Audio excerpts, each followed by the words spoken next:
God damn it.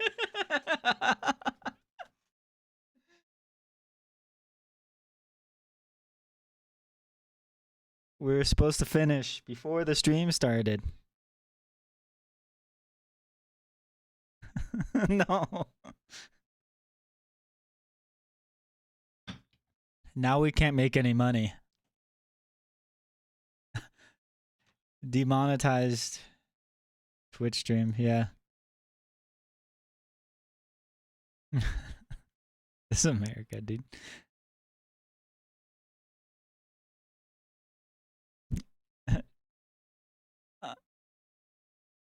You guys are mostly fine. Elijah and Sned got burnt up, but luckily Margot is completely fine.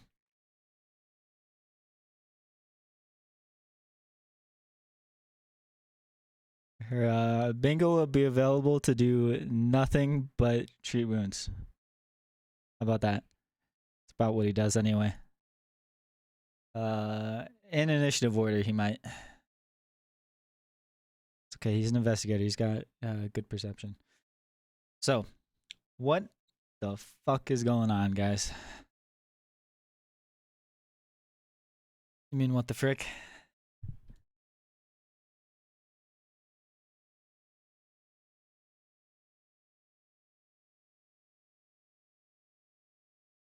He told you a lot of stuff.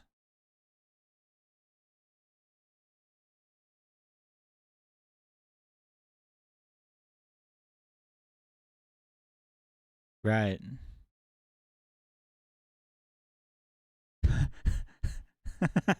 I don't know what that is, but sure.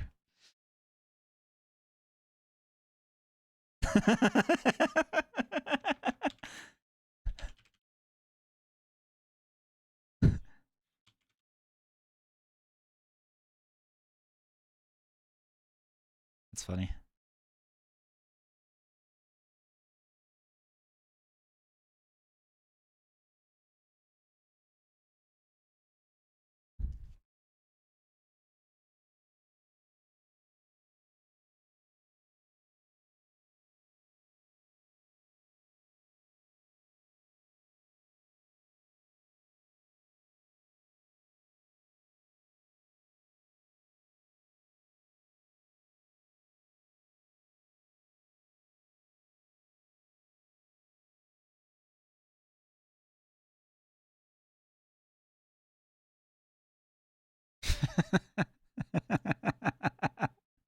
Technically true.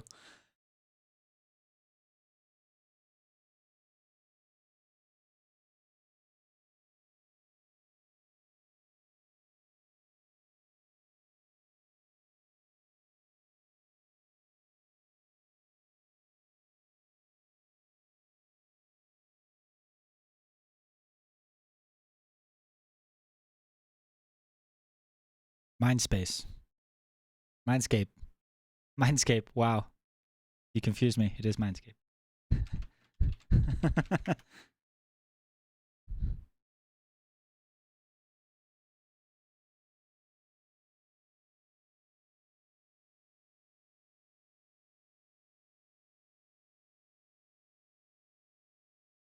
We should go here.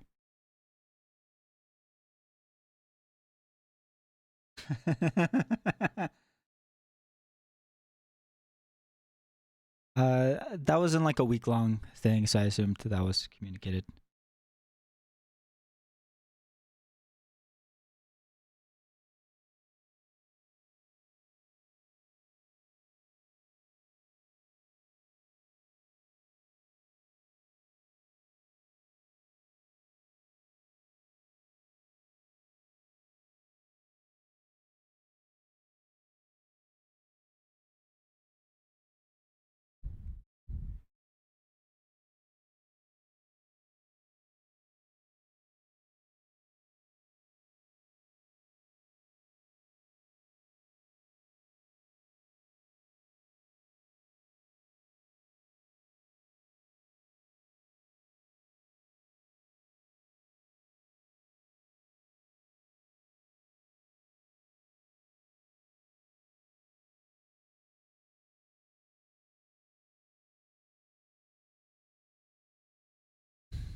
Yeah.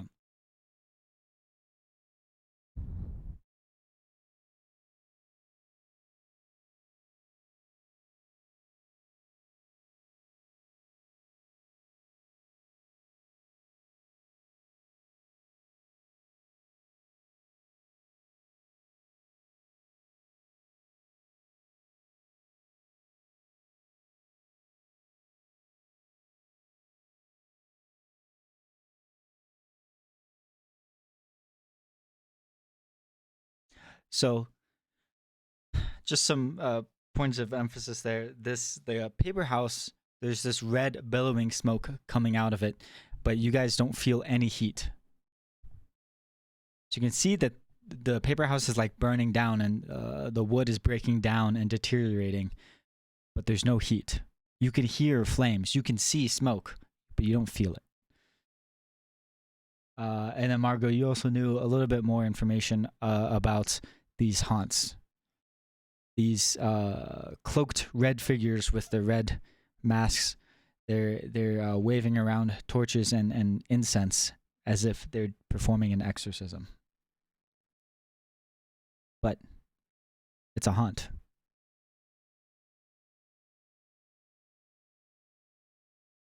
No, that was true information, as far as you know. So, with that recap, you save these people, and then Margot runs over here to the end of the road. And these creatures appear, and I need you to roll for initiative as I pull this image up.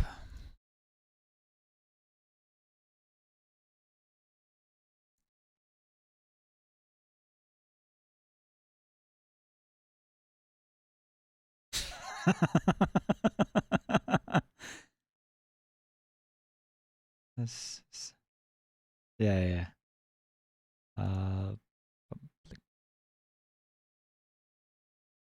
they're not in the lantern light. They don't get that bonus.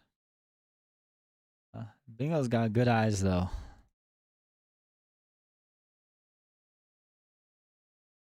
Okay. Combat will begin with Bingo performing battle medicine on Sned and Elijah.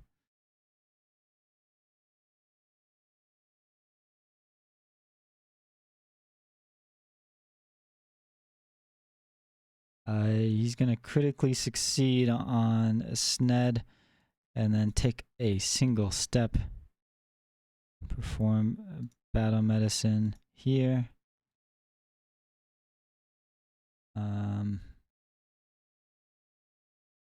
And just succeed for Elijah, but that's fine because I'm pretty sure he has less health.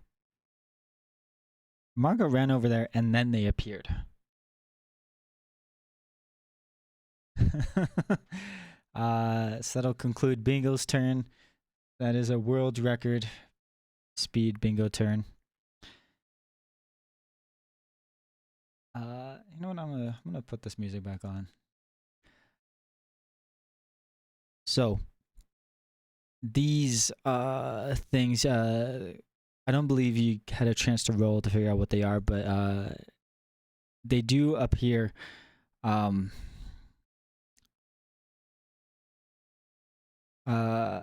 It does not. But they do appear to be here, not as well, they may be spirits. It looks like they're physically manifesting, unlike like these flames and unlike the haunts you saw earlier. So this plant like thing is going I guess yeah, he does need to take some steps over to you.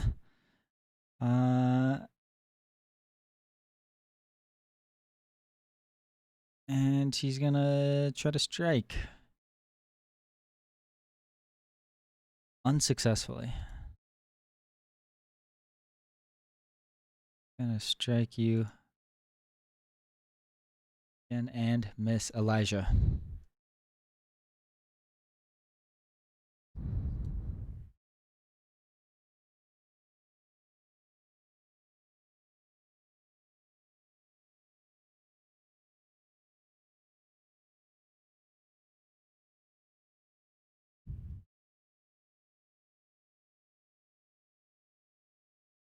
I'll note that this thing kind of floated over to Margot, and it attempted to lurch forward and strike him with these dangling roots and drifting through the air almost like a jellyfish.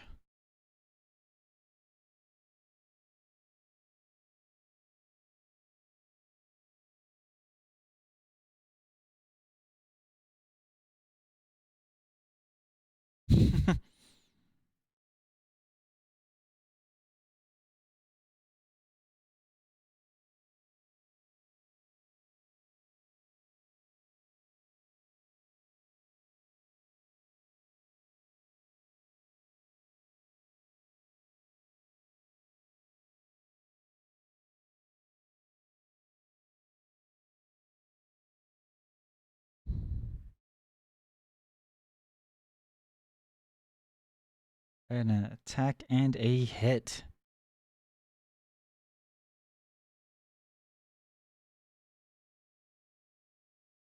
Gotta fix the chat here. Go ahead and. Oh, you got that 19 damage, alright. Very nice, Sned.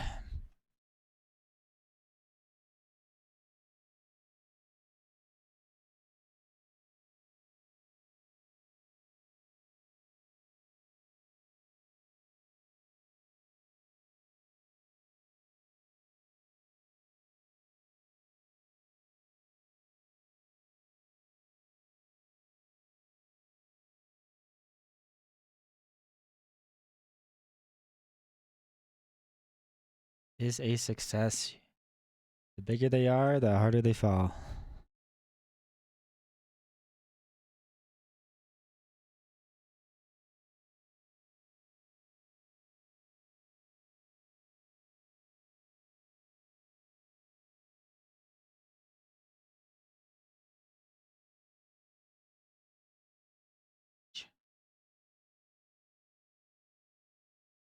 Huge. Knock sprawling. Alright, that was your turn. You did. Okay. This one, even though it was floating, you managed to like trip its like where its legs were, and it's not quite like when you try to touch Bingo and you just pass straight through him. As you went to touch this thing, like it was more like hitting water than air, like a liquid, and then it falls down to the ground. And as it hits the ground, you can see it kind of bounces a little bit, gently, but painfully with that 6 damage.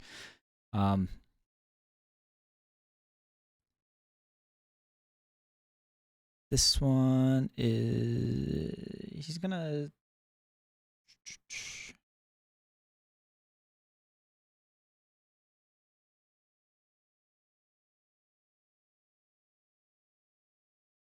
he is going to stand up.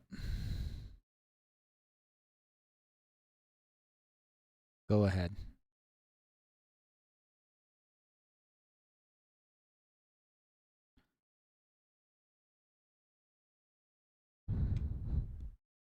Throw back. That's a crit.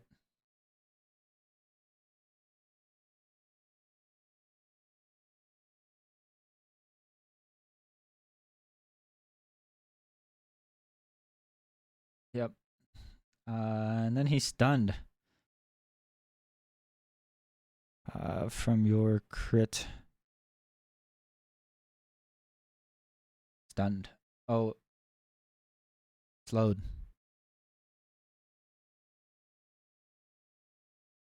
So I guess he's gonna try to whack you.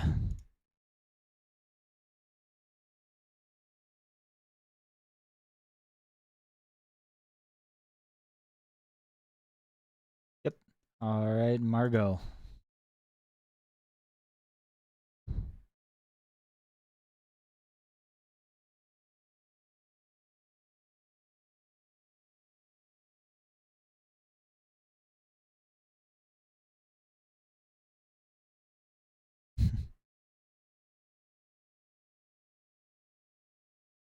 Nice.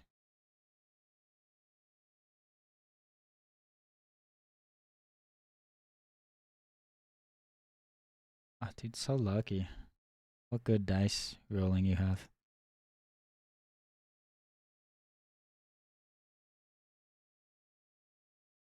Yeah.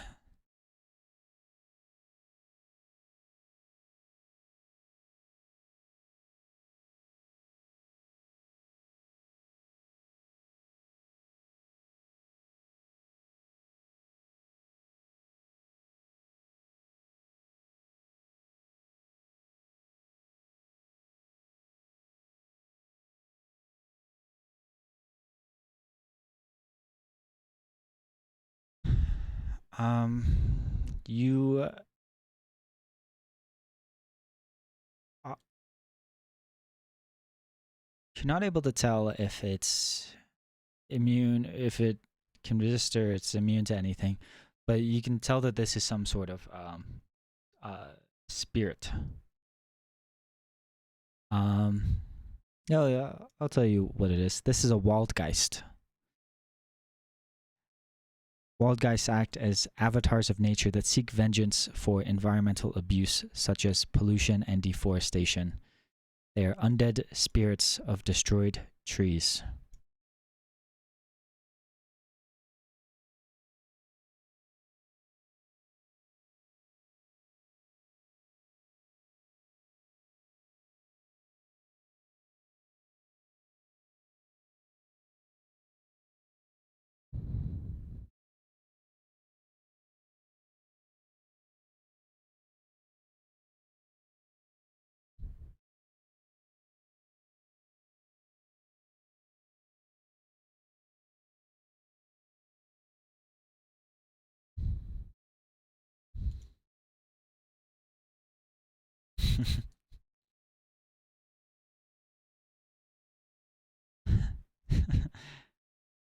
Bingo's gonna try to devise a stratagem.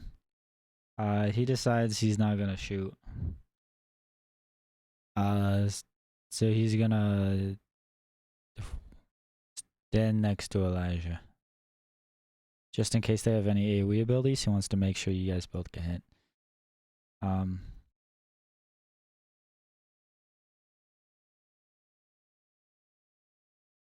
this one is going to swirl its hands for a second, and then Sned and Margot, you feel the ground rumbling below you.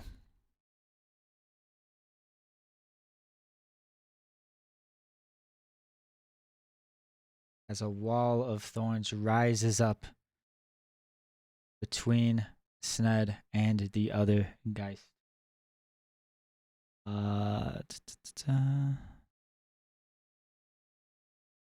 Let's draw a wall.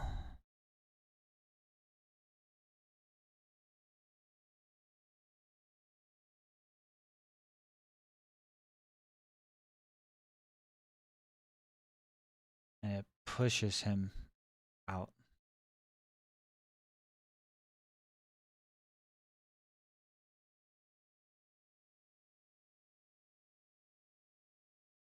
Rises up 10 feet high.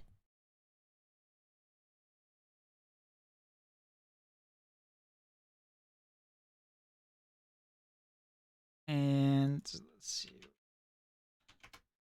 Oops.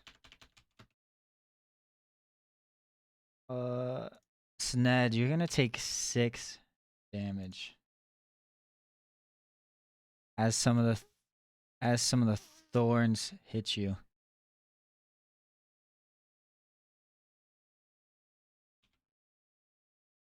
Okay, Elijah.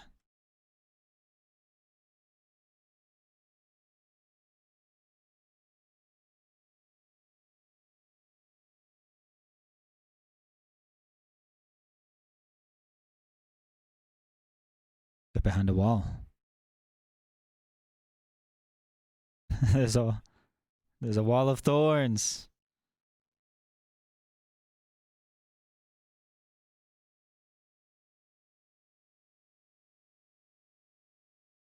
It's a wall of thorns.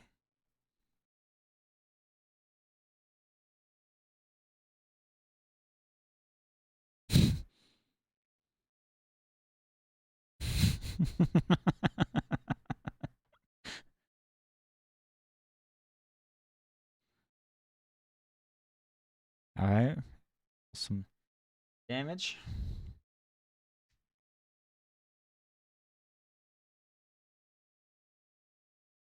All right, you zap it, and it is still in place.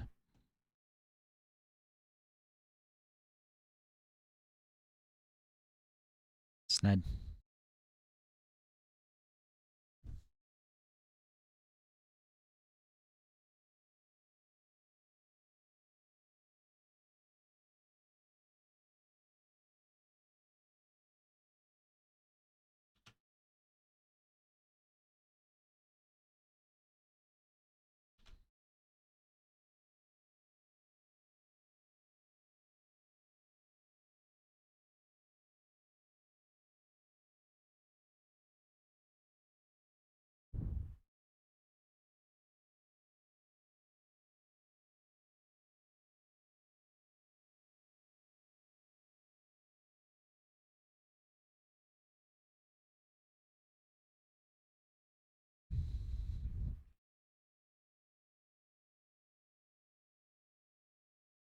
Okay.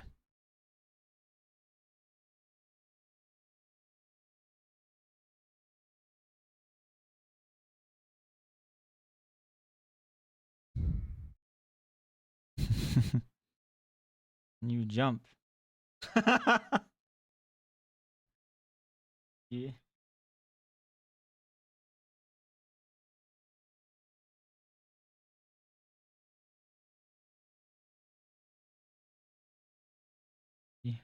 You leap normally 5 feet up and you slam into the wall of thorns.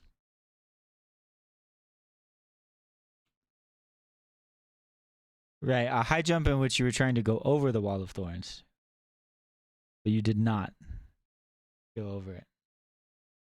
You're gonna take 7 damage.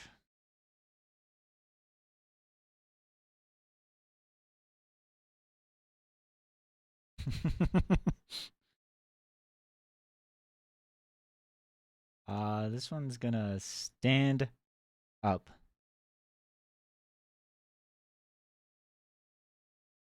Gonna smack you with one of these thorny appendages.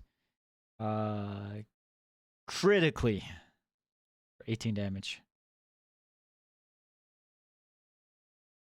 Does it? Nah, these plants just really don't like birds. I don't know.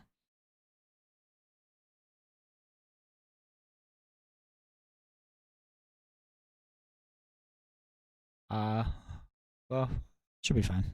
Do whatever you want. Uh, Margot, it's your turn.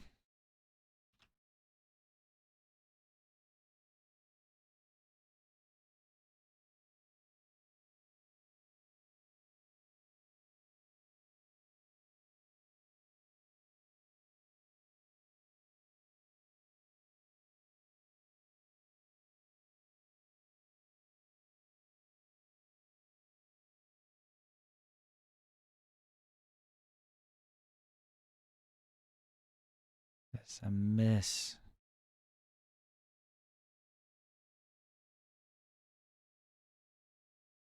Probably won't die.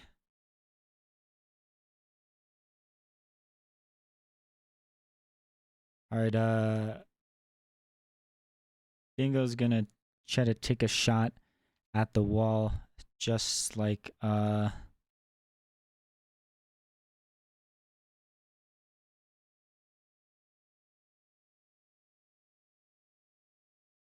So his crossbow should be loaded already. He's gonna take a shot at the wall. He's gonna critically hit the wall, doing so much damage. Wow.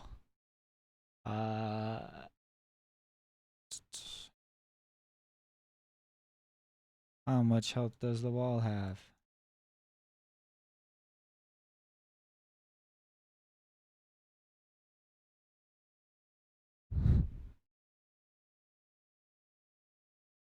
He destroys the wall. He puts a hole in it. He aims right where Elijah's electric arc hit.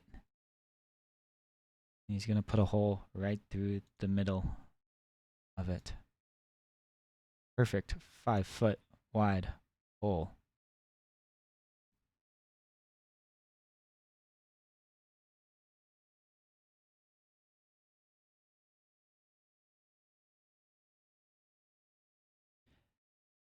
And the second Waldgeist, the one that casted the wall,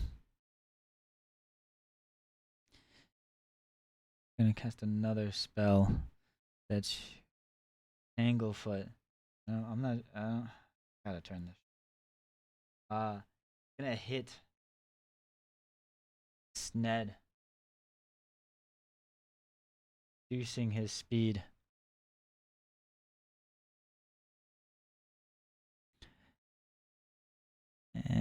And he's gonna stand here. Elijah.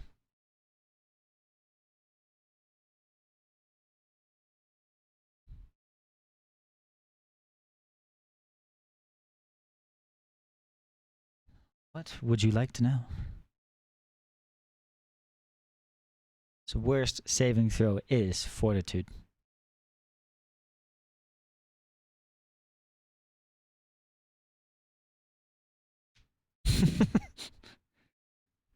You have more than one spell.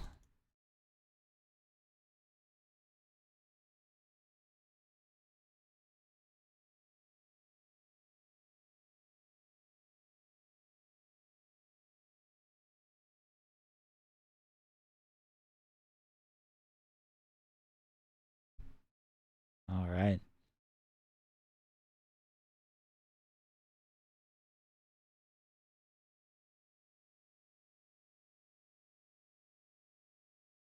Excellent. Oh yeah, you don't have your vampiric feast because you used it on the civilian.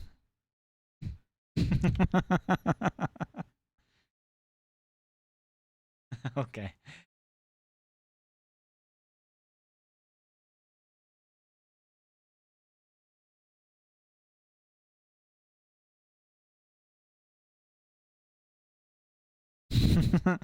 Okay.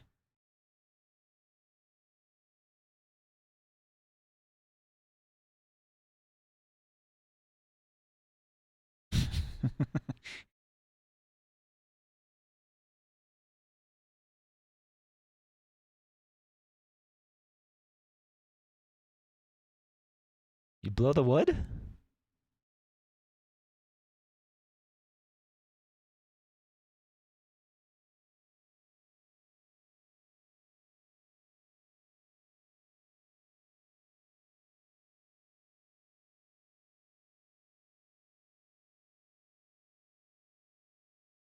Oh, almost knocked yourself over.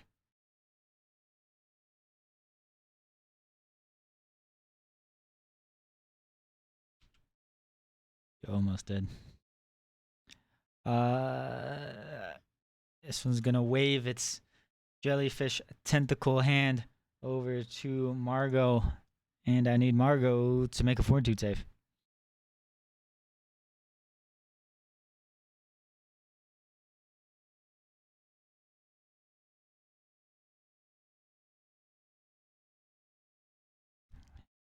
You're fine.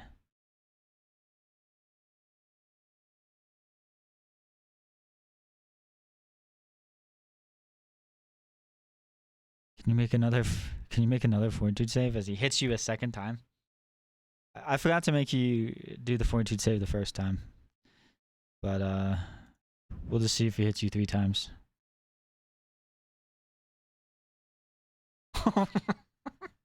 He does hit you 3 times.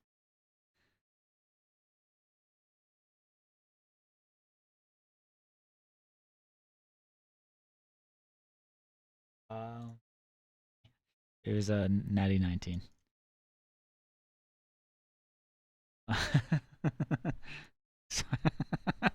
Sorry, Margot. How are you gonna respond to that?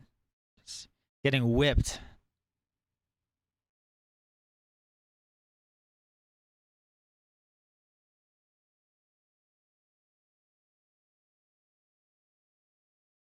You know what's cool about health? You can do just as much damage when you have 1 health as full health. Useless resource. It's more vengeful than the wild guys. It is enough to slay this wild guys, and as you slice through it, it kind of ripples and then floats gently down to the ground and disappears.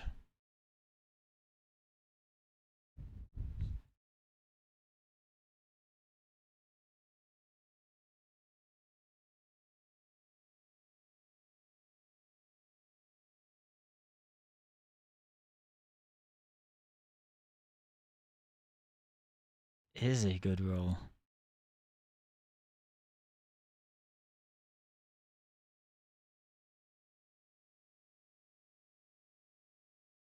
It's working. It's working.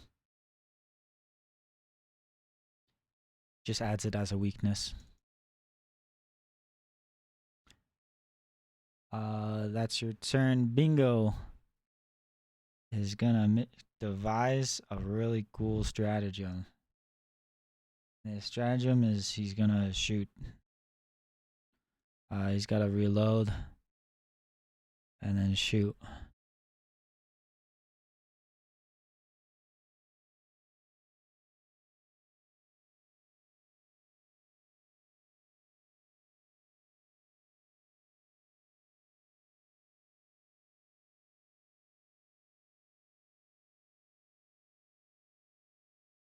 Okay.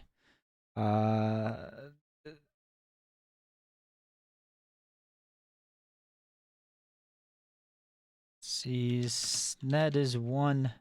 Margot is 2. He's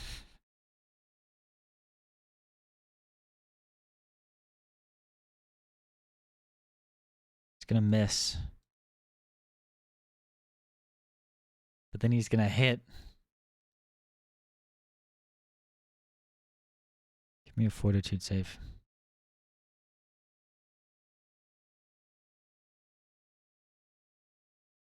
That's fine. You critically succeed. Don't worry, that does not make you immune from it hitting you with its hand. But then it misses once more. Elijah.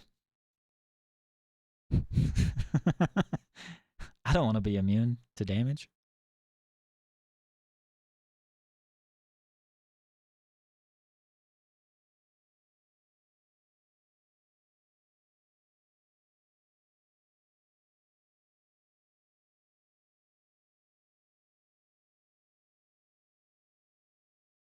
All right, the fortitude. Oh, there's the fortitude save.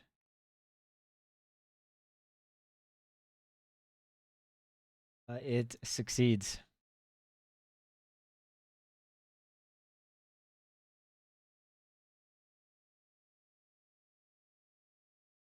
You did that.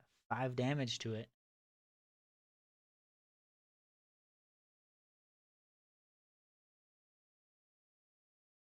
Ned.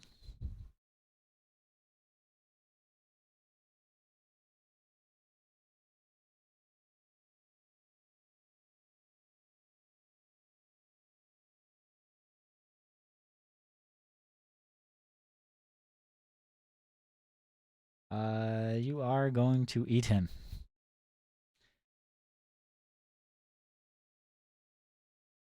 as you unhinge your jaw to consume this large tree spirit. Again, it's kind of like water. You can feel it in your mouth, but then it just kind of fades away as you crush down. And combat is over. The first part felt like water. The first part, it felt like water, and then like cotton candy in water. How about that?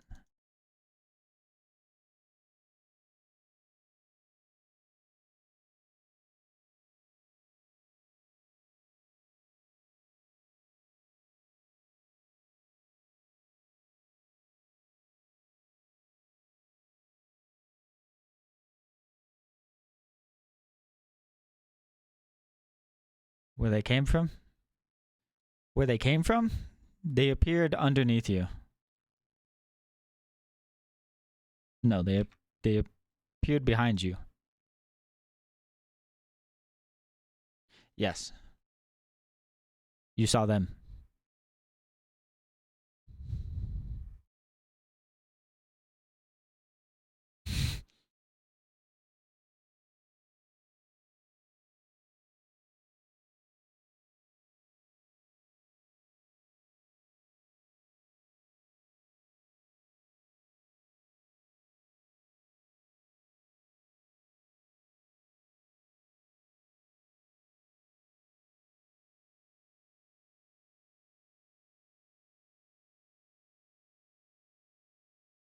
Does that come up when you guys do stuff? Okay. Everyone gets 11 health. Do it to yourself.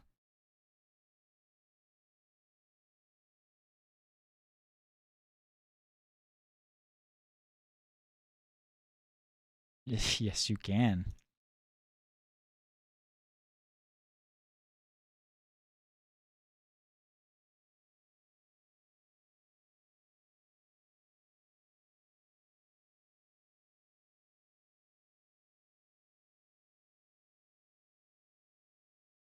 Oh, that would be cool. There is a vampire archetype.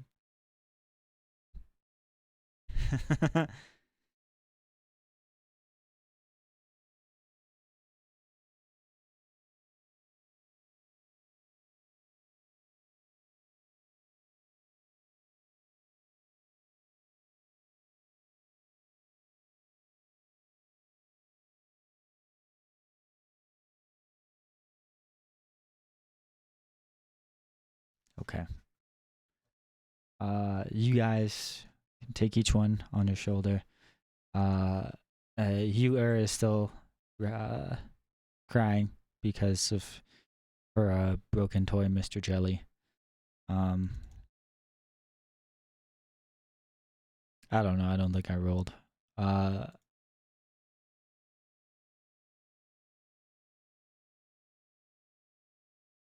he fixed it. Congrats. So you guys can take these three, and as Bingo was over trying to uh, fix the toy, and then he's going to also do treat wounds on Margot, critically, of course.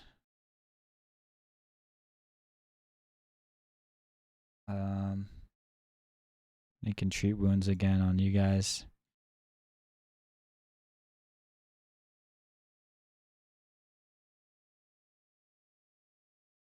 And heal everyone back up.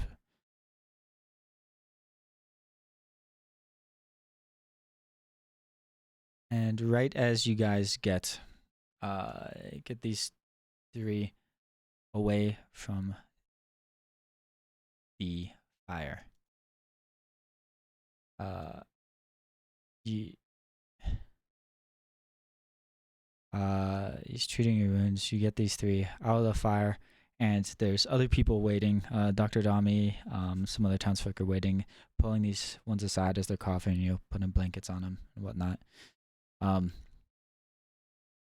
all five of you feel a strange chill going down your spine, emanating throughout your whole body. You feel this cold come over you, as if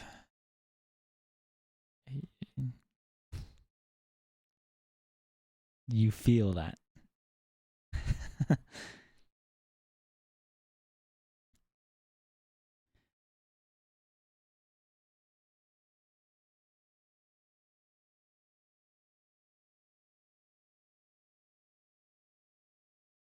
And a moment later, your shadow grows. It squirms and grows.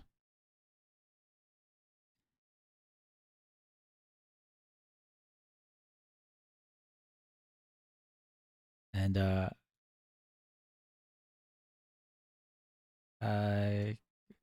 what formation would you guys be in?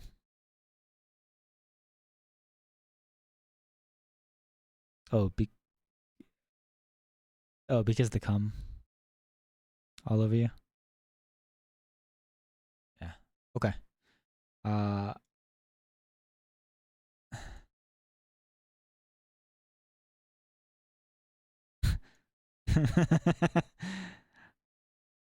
And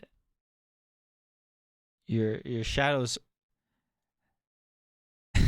that makes sense. Your shadows squirm around, and a moment later, um, these black forms rise up, appearing as smoky, distorted goons, just barely mirroring your uh your silhouettes.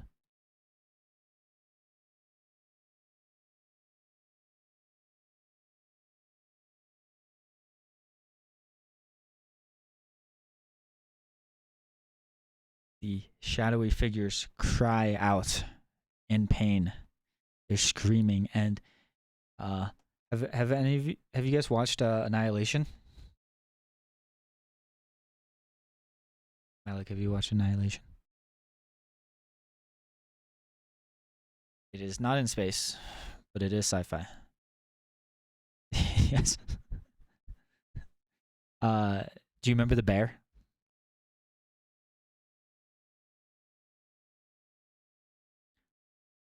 Again, no space, but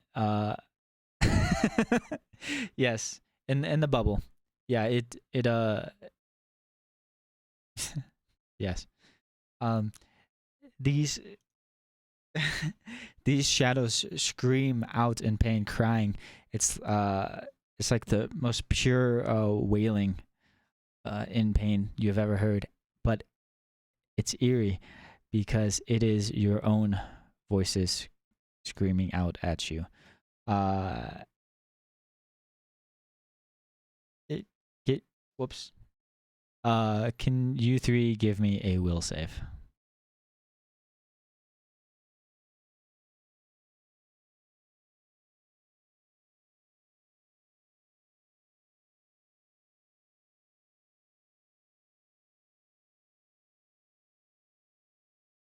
Sure.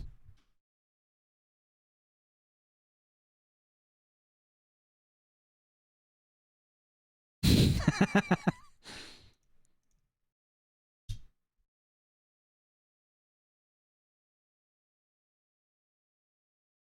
what they look like.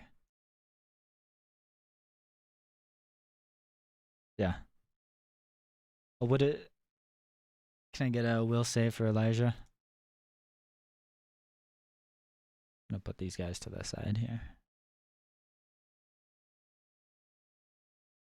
Do you hear pointing at? Okay.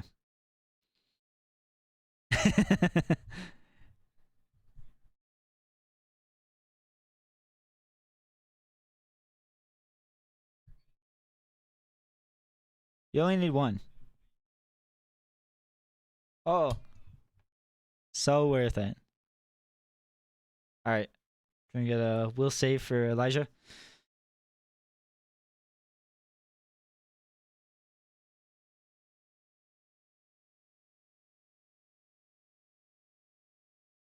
Sned.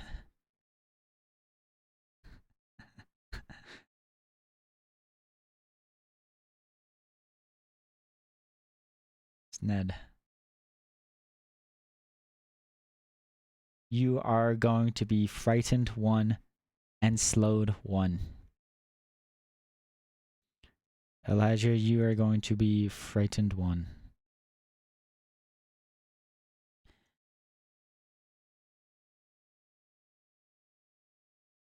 And I need you all to roll for initiative.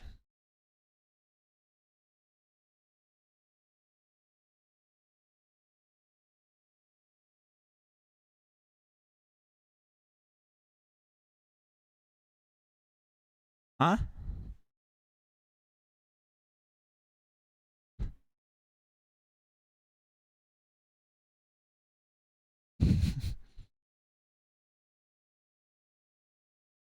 No.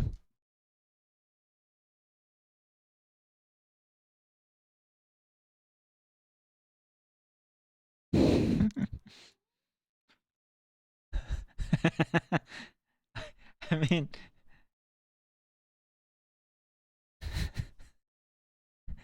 it's it's not a haunt. It is not a haunt. They have no weaknesses.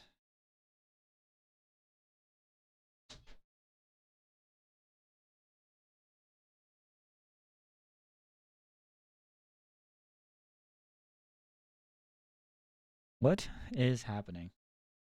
Uh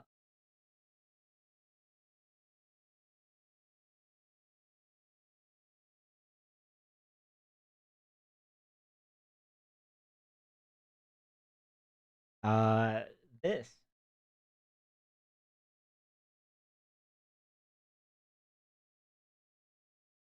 is a shadow.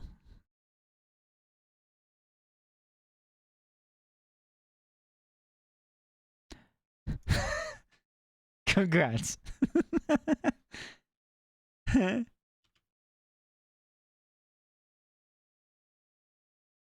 you go. No,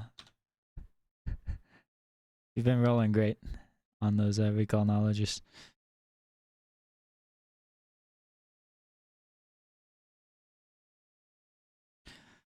Margot, you're gonna get hit for 6 damage.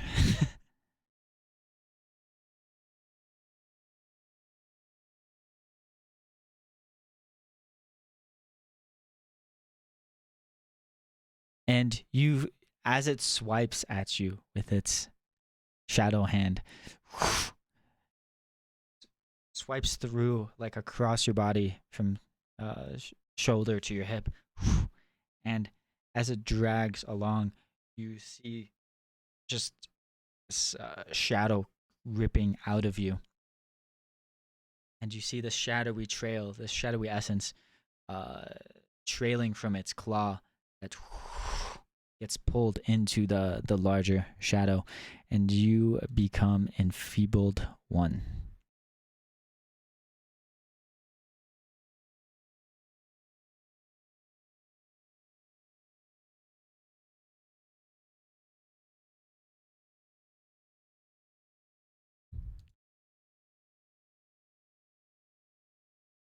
Elijah.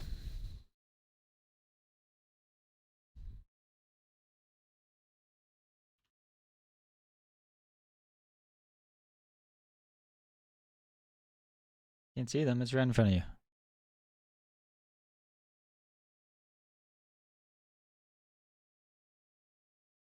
You guys can see them, right?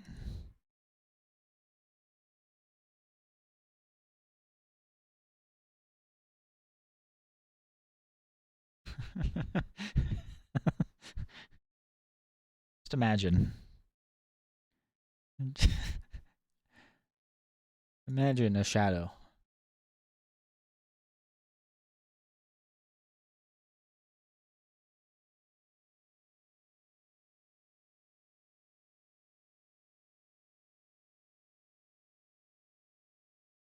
You see them? Do you see them? Do you see them yet? Sucks. It's okay. I can just skip your turn.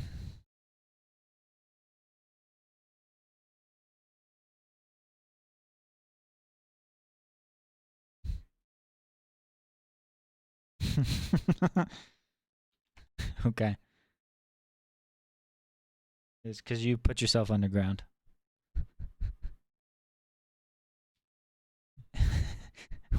When you quick draw, it's the same. Okay.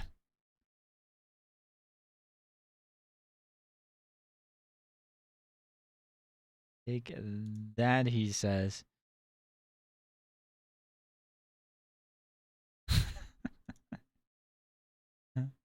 The first one succeeds, the second one fails.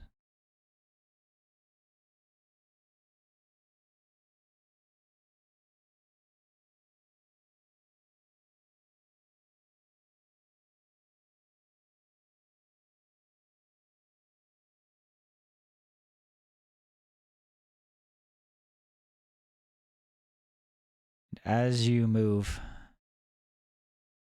it moves with you.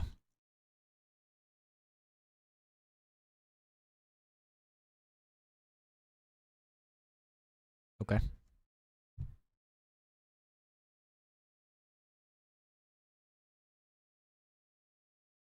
You don't interrupt the movement, but you do that damage.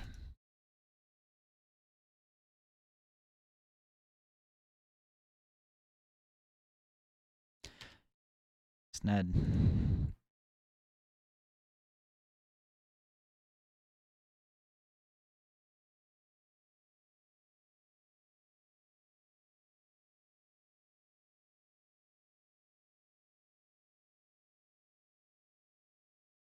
You do not get hit.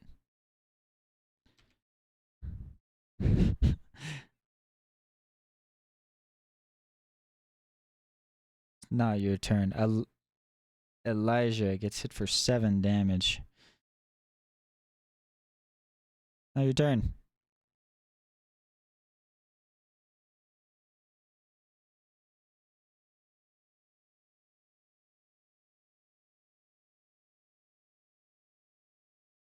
And you become enfeebled 1. And it's gonna strike at you once more. And it's going to hit again, this time for 11 damage. And you become enfeebled 2.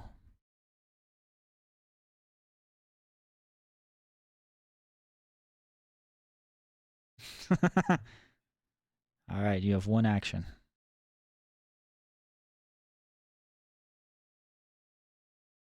Don't you wish?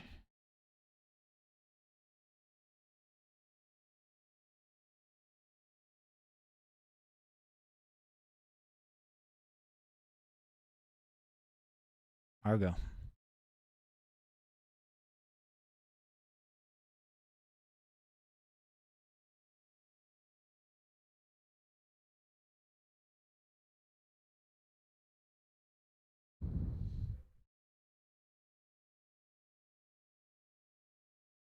Can you instructive strike more than once?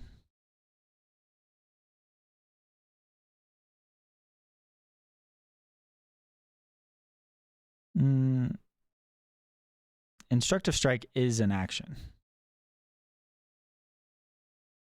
Instructive strike is an action. It's a type of strike. It's not like something that happens when you hit. It is a type of action.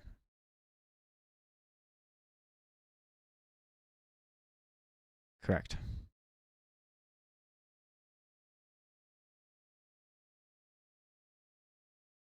Okay. Thought it would be a flourish.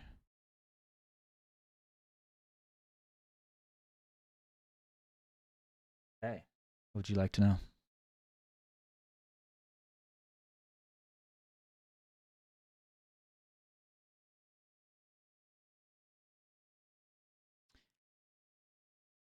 Its weakest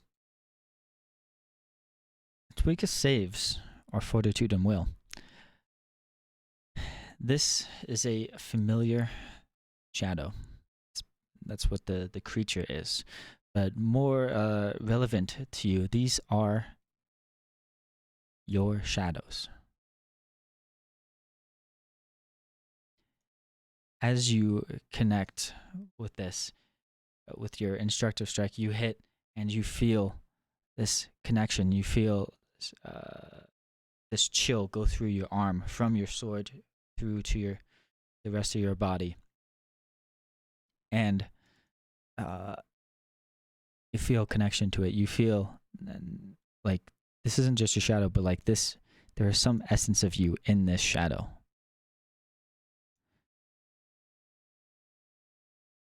It's not a haunt. It's not some creature that manifests from your shadows. It is very literally your shadow.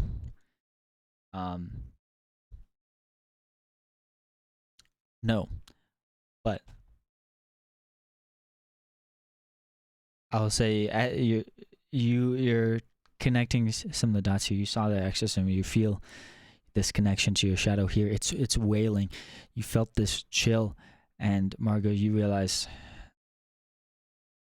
this is your spirit, at least a part of your spirit, being separated from you and manifesting into this creature.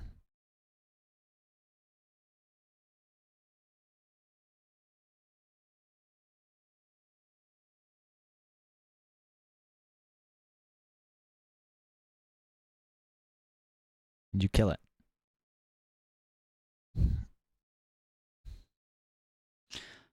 You kill it, and you feel this chill rush over you again, and you feel like yeah, that's what I'll say for now. Sorry.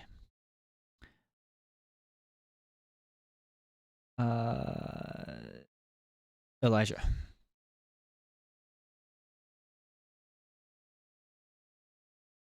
No. Nope. The shadow did not come back to you.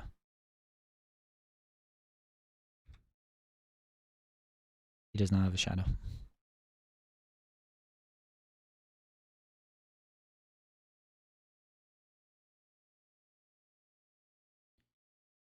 You cast a Dage.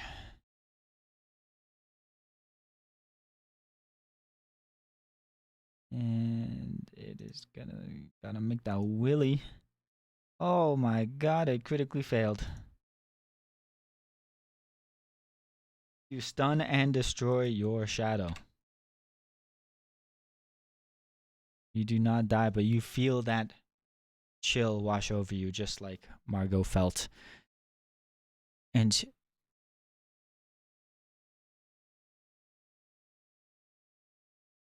okay, Sned, your shadow. Gonna try to shadowy hand you. No.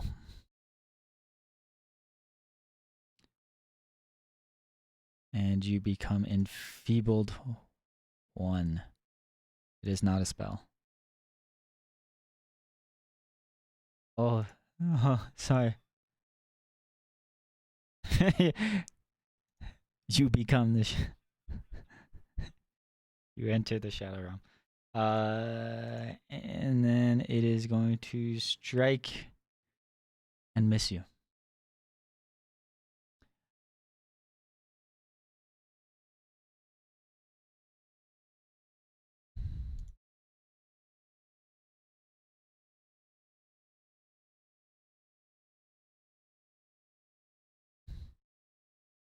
Seems like a good idea to you in the moment, at least, as you consume.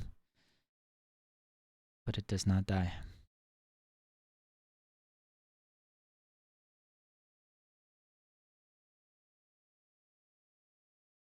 Oh, that's a miss. Except you only have 2 actions. Yeah. It's a good question. Margot.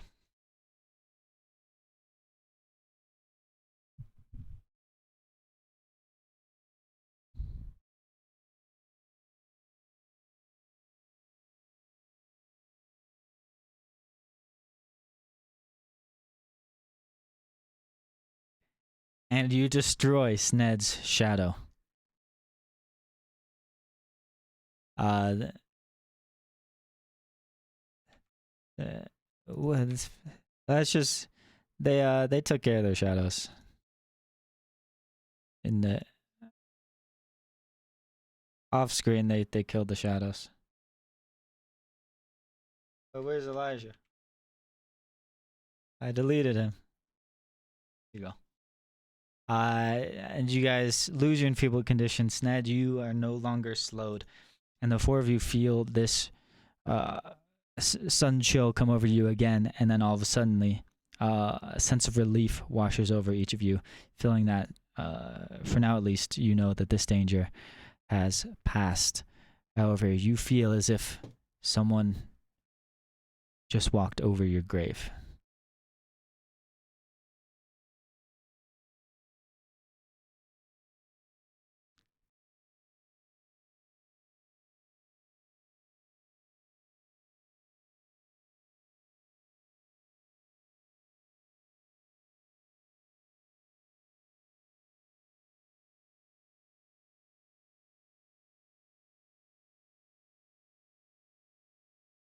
You're not dead, but that is the feeling you get. Just in the back of your minds, you feel as if someone is walking over your grave.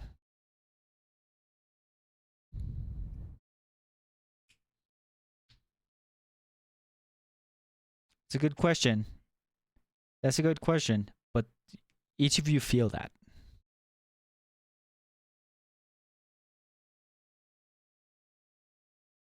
I don't know what that would feel like, but imagine that however you like. Your characters feel this.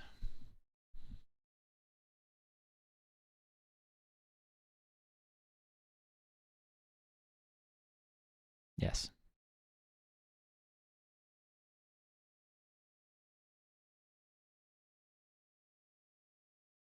Keep in mind that was, at least Margot, you would know that was a piece of you that you just slayed. So you feel, well, you might not be dead. That you feel like a piece of you has died as that happens. You feel just a little bit less whole. However you think that would manifest.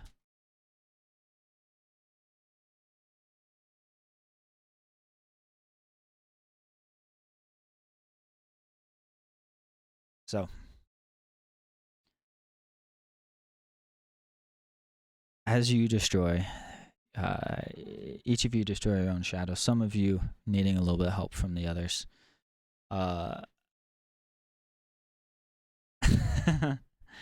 You couldn't do it on your own.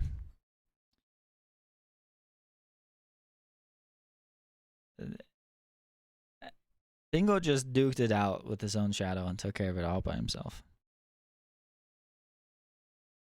Bingo's really strong.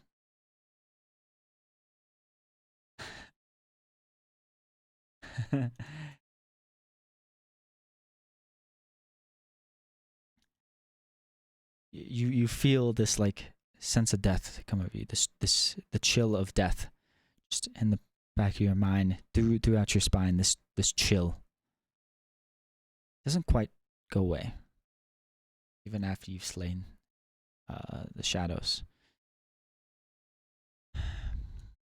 As you go around trying to help people out, you search the rest of these houses, making sure no one's there. You clear out all the survivors, get them out of the smoke.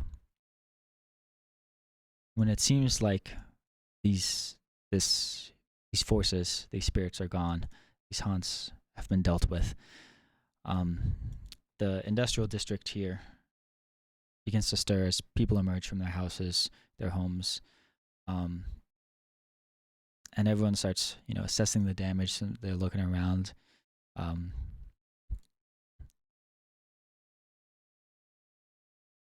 And you hear a couple people searching around frantically. Where is she? Where is she? Where is she? And well, they didn't want to be on fire.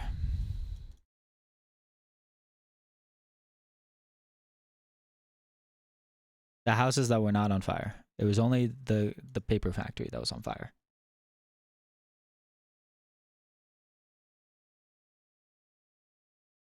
Also, it has been 2 minutes.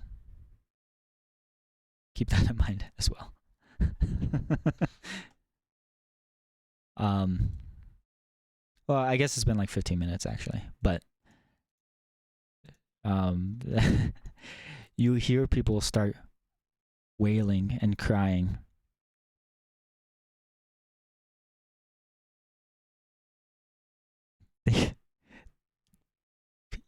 People see the fire and they immediately start killing whales.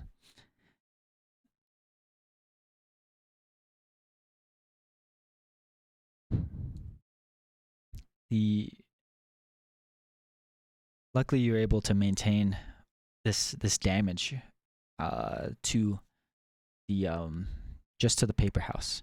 Some of the other nearby buildings have appear to be burnt a little bit, but they didn't collapse. They didn't fall down, and they didn't continue to burn. There is some damage, but it doesn't look like anything is any structural damage is done to anything but the paper house.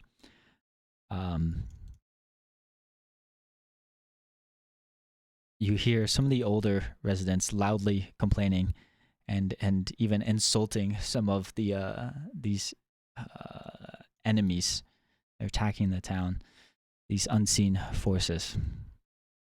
You get everyone in town. You're able to generate 3 hope points, and you guys get 1 reputation with both Northridge and South Bank.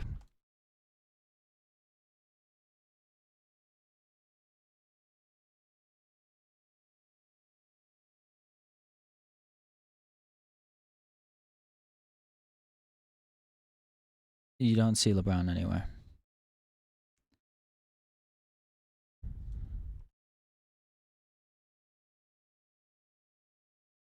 Okay.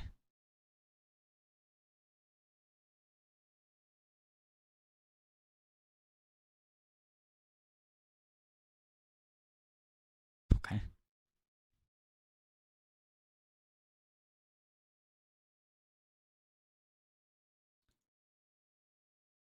You try to climb into the mindscape of the lantern. You're unsuccessful because there is no mindscape in the lantern. And in real life, the real Margot Farah also dies.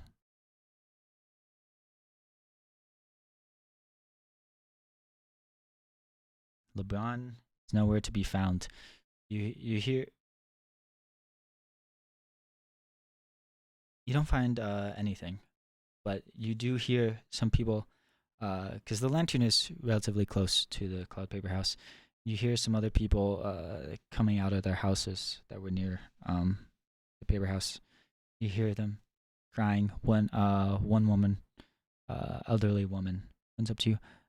Oh, Mr. Farah, Mr. Farah, it's my husband. Yes. He's disappeared. Do you know? This elderly woman is not LeBron's wife.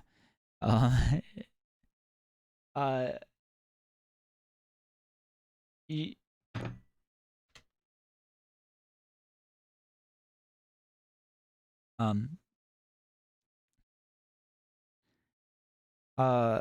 it's not an assumption.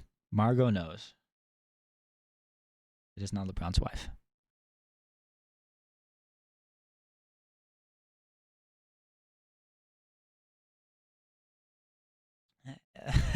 LeBron is a man of many tastes. Granny.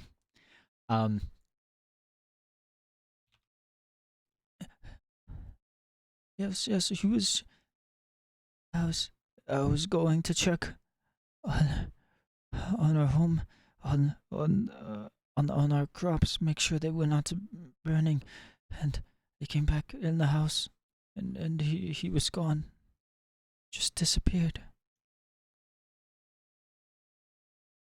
You must understand, uh, Mr. Farah.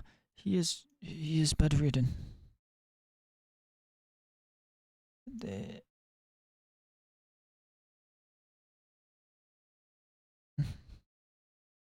no, I would like you to know I am requesting your help.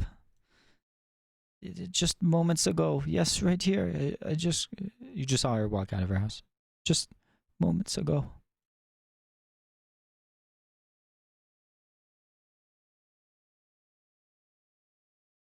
Please, where has he? No, no, please.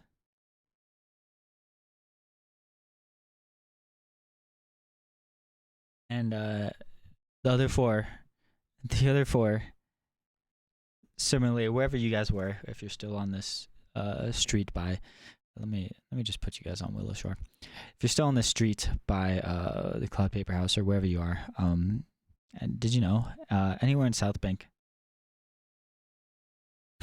Did you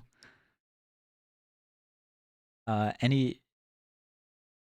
It seems like any of these houses in this vicinity here, anywhere near the Cloud Paper House, uh, it's about like 1 in 4 of these houses. There's someone comes out crying from the homes, screaming about a missing loved one. There's a little bit of a panic in the street. Some of the other elderly villagers try to calm people down, saying oh, the Tambushi will take care of this. They'll get them back. He'll bring them back. They'll find them. And you guys are just like standing here observing this for a moment, and you can see everyone's eyes turn to you, and I go, so what will you do? Where are they?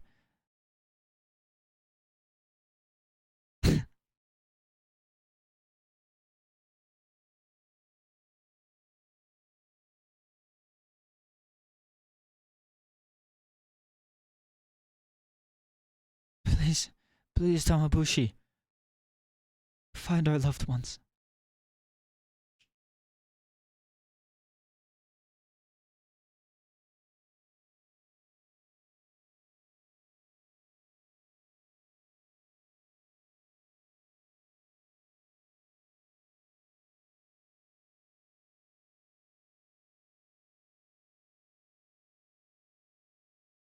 Jesus Christ.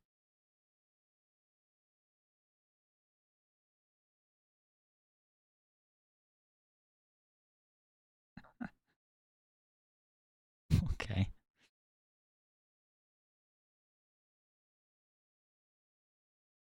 And they will all go crying back into their homes.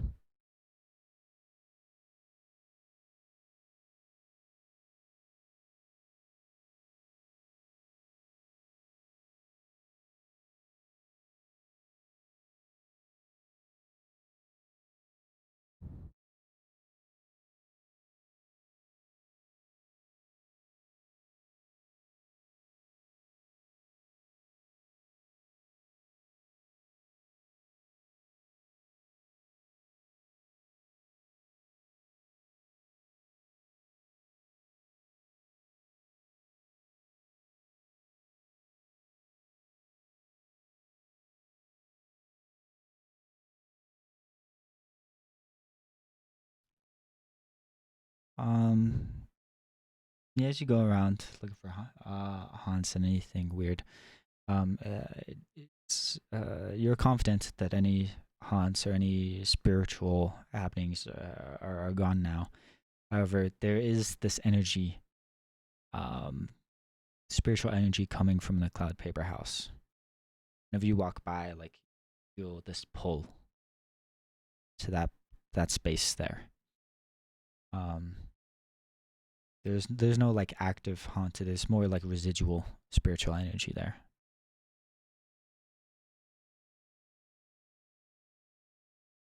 Do you know purification ritual?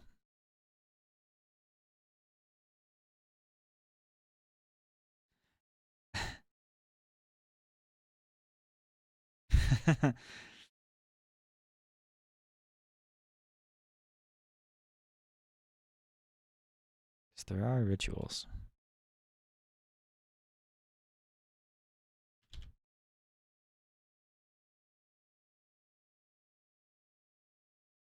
Okay. 20. Uh, Try to cleanse this area, purify it. But as whatever methods you have, you as you pass over a given area, trying to cleanse it, like some of these burn marks, maybe from that invisible fire, they'll go away for a moment and then come back a moment later.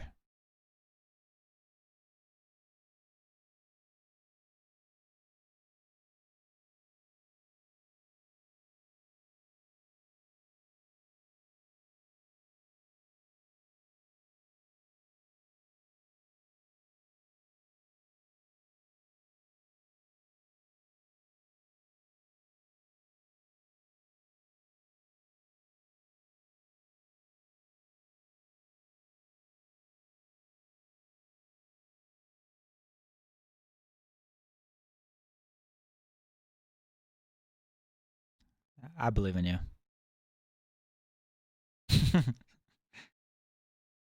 Elizabeth Kendora. Hold on. The Lady of Souls is for asthma. Um. Uh. You can recruit her help. I know that's the name of her store. Her fluvial Lady of Souls. Um. You get Elisa's help as well as some of the other townsfolk.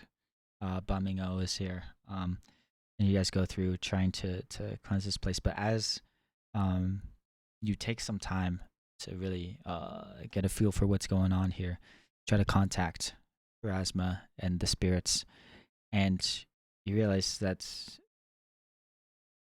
this spiritual energy, this divine energy coming from, emanating from the cloud paper house, Elizeth especially realizes this and advises the group here trying to perform this cleansing.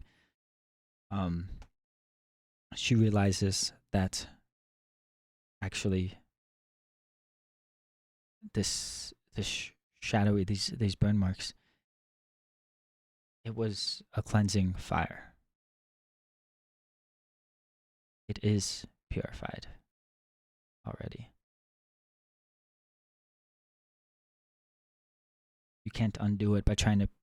You can't undo it by purifying it more. Uh, any efforts you spend to try to purify it just deepens the ash marks. Oh yeah, it goes away. Just kidding.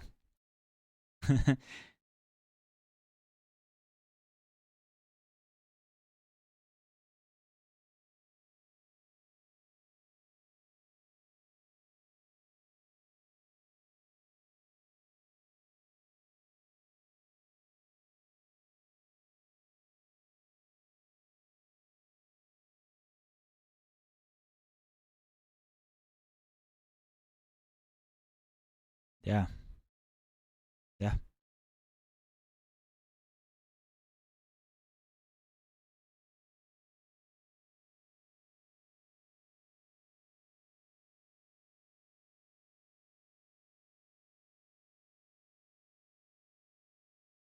Mhm.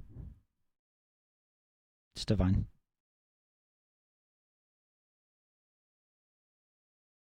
Go for it.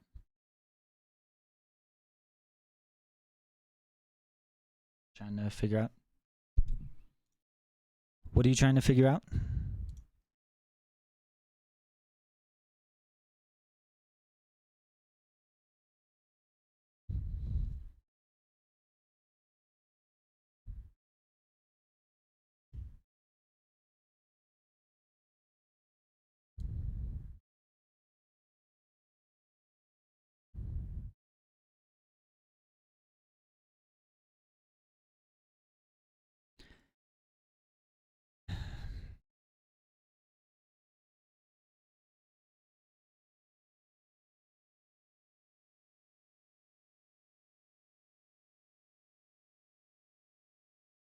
you learn a couple things.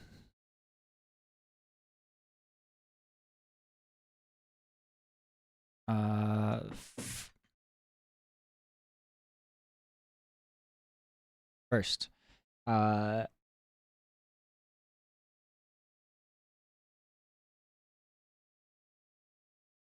well, you don't, you're not able to figure out like, is there any specific god lending its power to this cleansing ritual? Uh, it honestly it feels reminiscent of um, what do I say? Feels reminiscent of the same energy that you feel from the eternal lantern. Um,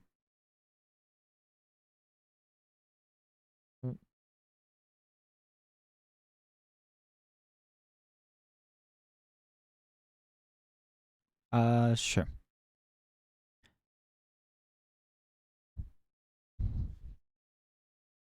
Hmm. You can go over and yeah, the coins are all still there. They're 3 coins, and they're still glowing. They still seem like they are in place. Um, the other thing that you learn, yeah, yep. But the other thing you piece together with this, both the shadow, your shadows appearing before you, and then these the exorcist haunts, um, and this cleansing from the 1 second.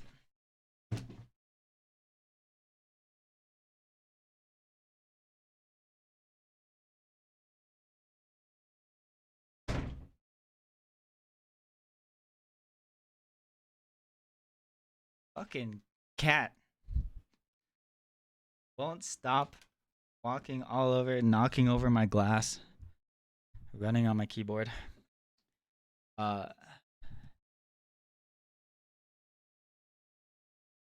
yeah. So the Eternal Lantern seems fine, still glowing.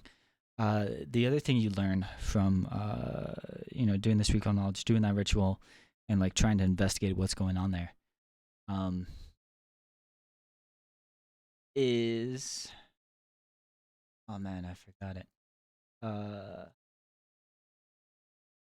that the those red figures, those cloaked haunt figures, um, with the knowledge that Sned and Elijah and Bingo got from their research, you think maybe they were projections from another mindscape.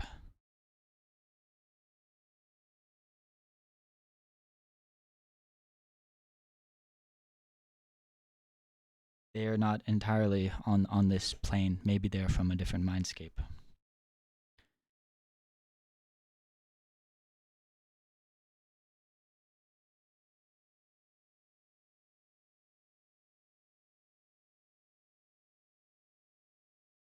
Lantern seems fine.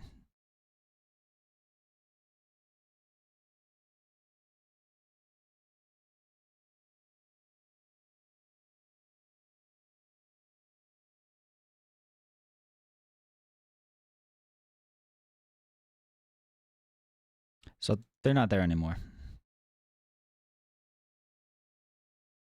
right? Yeah.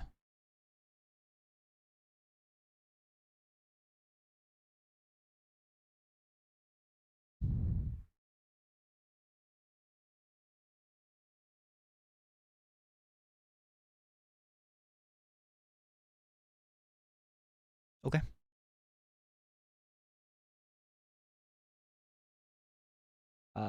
Yeah, he can come over and he'll go, sure, Margot, but he'll, he'll need some time. to study this.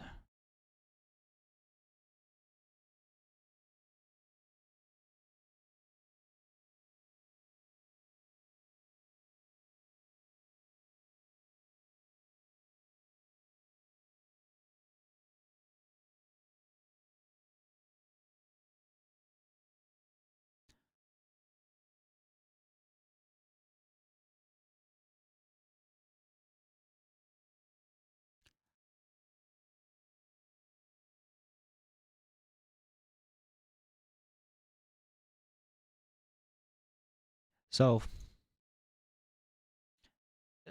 did Sned didn't tell Skent about the governor, right?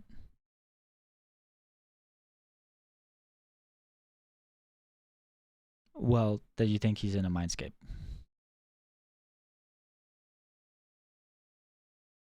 Uh, yeah, I I I thought you were like, because you came to that realization about the mindscapes, that one that the governor's in a mindscape, and also that you guys are in a mindscape, right? Y- Okay.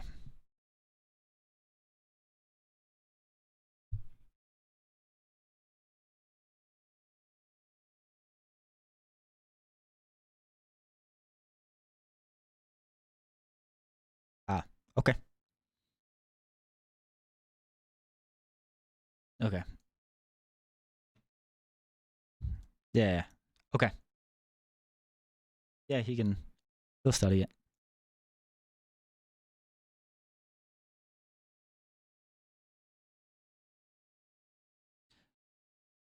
No, I just wanted to be clear about what you were telling him. That's fine.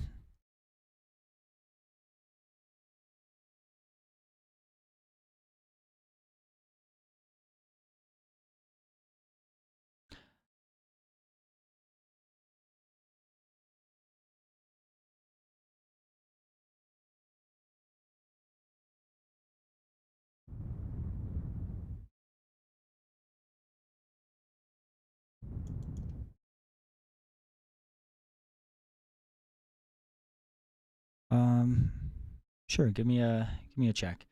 And what is going on with Sned and Elijah? What are you guys doing?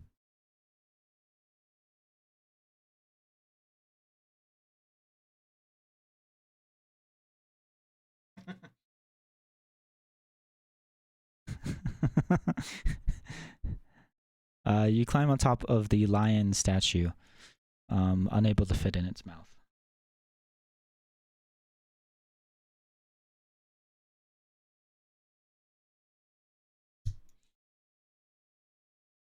So, uh, I'm gonna take this as a week long activity. Uh, yeah. So, uh, while I'm explaining this, Ned and Elijah, think about what you want to be doing throughout the week. Um, so Margot, you try to connect the knowledge of the mindscapes, those haunts you just saw at the Cloud Paper House, and what you know about the governor and his manor disappearing, and uh, you know that so you are, or don't know, but you suspect you are in a mindscape, and you still see these supernatural threats attacking the town, and you're sure it is not Kugapti. Kugapti has been banished from the mindscape here. So something else is going on. Something else. Maybe something from another mindscape is affecting you. Maybe the worlds between the different mindscapes are blending together here. Somehow you are able to cross the threshold, just like you were able to cross the threshold into the pilgrim's path. You realize that the governor, Hesham Bao, likely performed his ritual in his manor. and that's why it went with him. Now,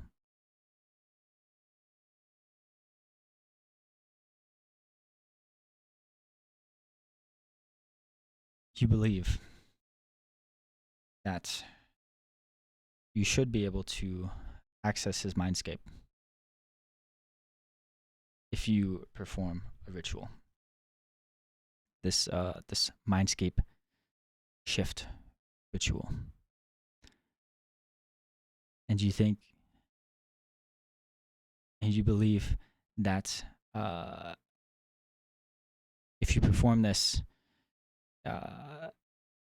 near his missing manor, then perhaps you can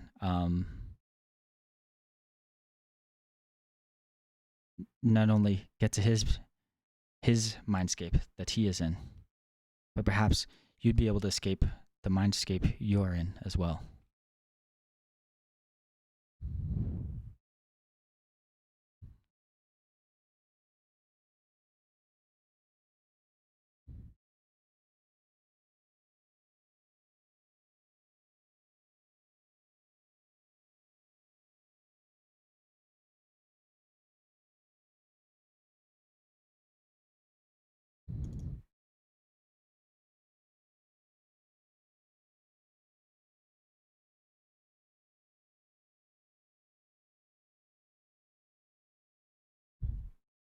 Yeah,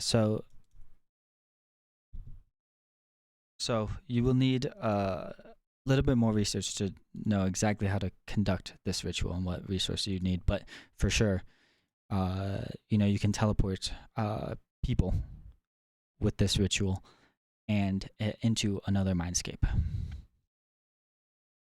But you're gonna need some more work to gather the resources and the exact like incantations and whatnot. Practice drawing your pentagrams and stuff,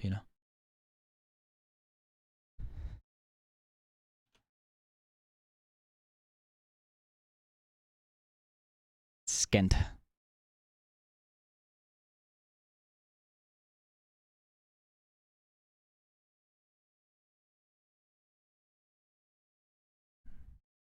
Alright, you can give me a occultism, religion, arcana.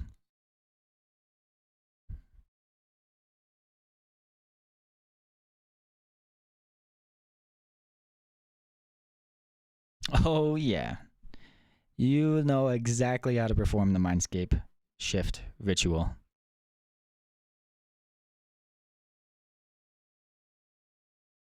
And you guys are confident. It'll be way easier to mindscape to the governor's mindscape, because Marco, you feel that same energy coming from his missing manor.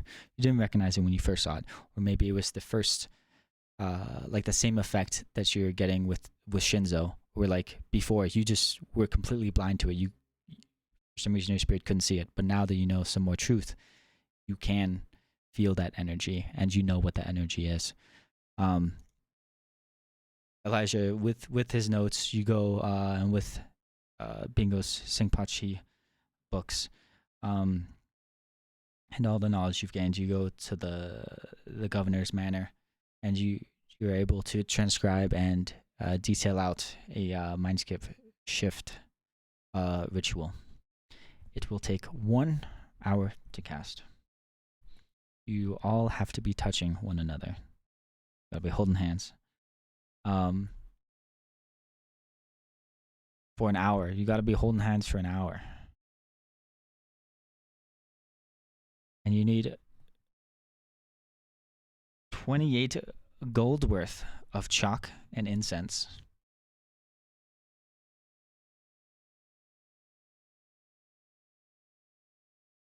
Yeah. And you will need some rolls. Before rolls. 1 primary caster and 3 secondary casters to perform this ritual. Yeah, you can. The primary caster needs to be an expert in occultism.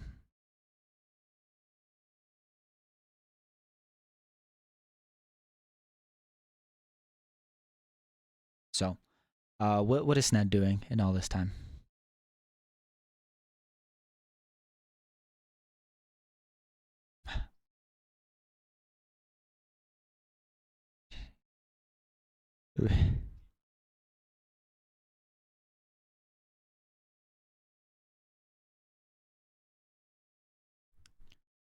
You're you're gonna go over to the stables and make sure there's no illegal immigrant horses at the horse factory. They are Korean horses after all. Um, the worst. You know, Hyundai means horse in Korean. Um, so, yeah, you can give me athletics or anything you think is appropriate. Yeah, you kick the Koreans out.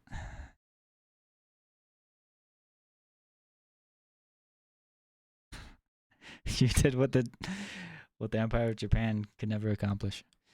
Uh, yeah, and you get 2 security points. So, so,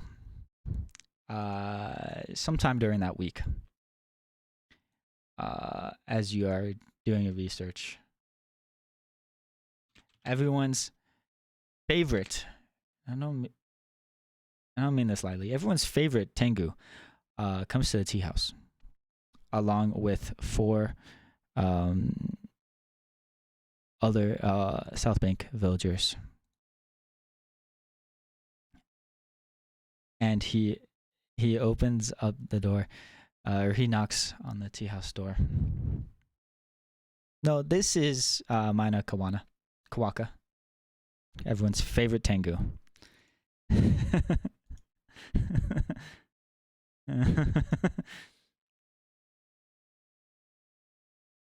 The guild leader.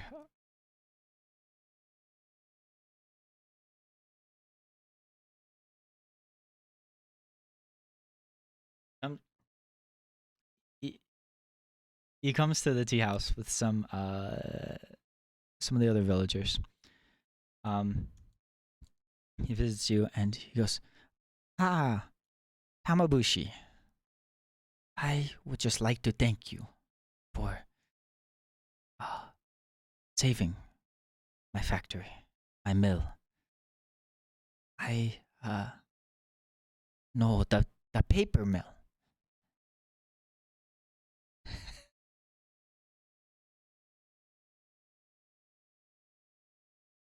Luckily, uh, not too much damage was done. Um, I, I would like to request some help repairing it. If you could maybe gather some of the townsfolk to help repair it. And if you would like to do this, it'll cost 2 security points. That's not just got um, to repair the paper mill because it is inoperable at the moment.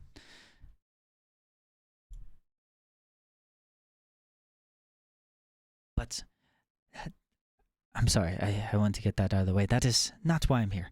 I I bring gifts as a thank you for uh, uh saving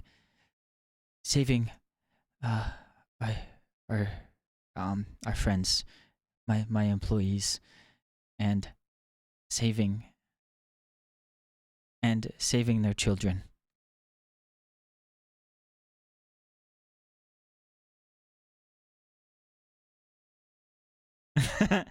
And he brings these gifts to you. He brings a resilient rune, which is an armor rune, gives a +1 to all 3 saving throws. There is a greater smoke ball, 8 moderate healing potions, 1 sovereign glue made from the horses, of course, and a potion of quickness. Potion of quickness gives you quickened for a minute. Yeah, and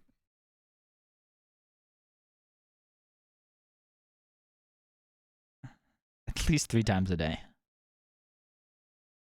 And the sovereign glue is it is glue. It glues 2 things together, and it requires a 50 athletics to pull them apart. So it is a very strong glue. I don't think you can.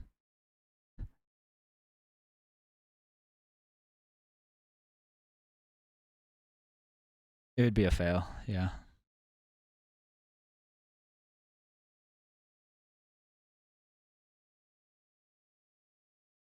What's your athletics?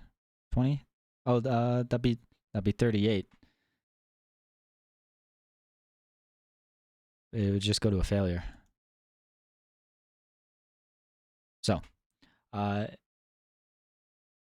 good glue. Stronger than Snally.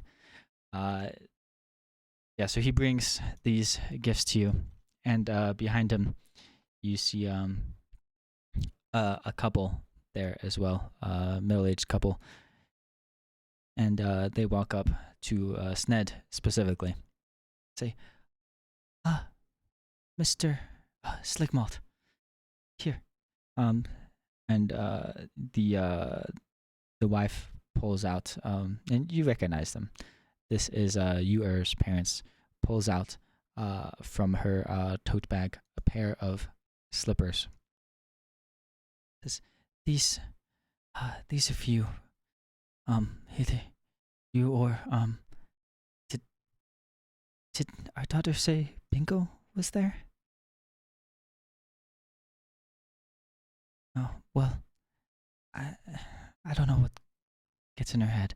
But these are for you. I want to thank you for saving our daughter, and also for fixing up her doll. It would have been incredibly difficult to find an identical replacement for that damn toy. And they bring you slippers of spider climbing. Oh my god! I did not think it would do that. They're slippers. They're a magic item. Once per day or once per hour, you can command your slippers. And they can give you a climb speed.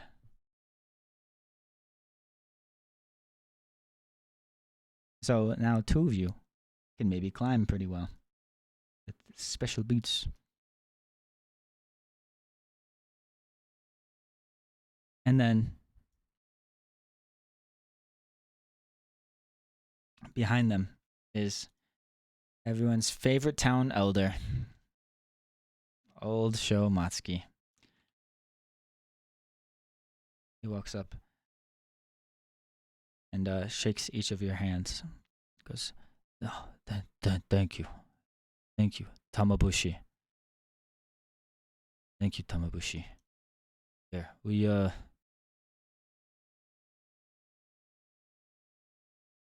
Granny Who and I, we got together, and we we spoke to some of the townsfolks, and we wanted to get you this.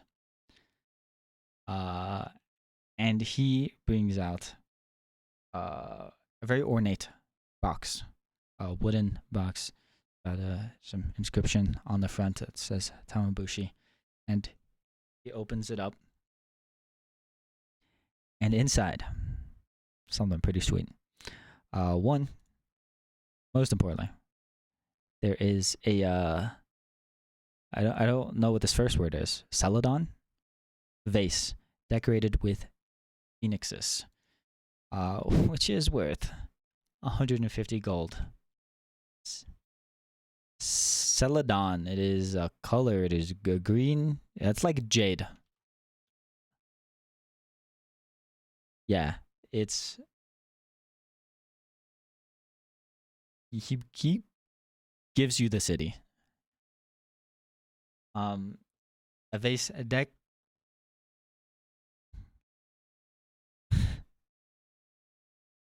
Yeah, this guy knows. This ornate vase, which would look gorgeous in your cerulean tea house, of course. But it's also worth 150 gold. And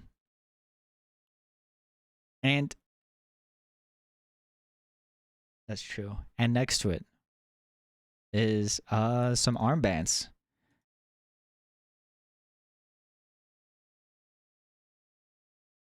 Armbands of force, not forge. They give you a +1 to AC and saving throws. They have a max dex modifier 5, and with a reflex, you can shove someone that critically misses melee strike against you.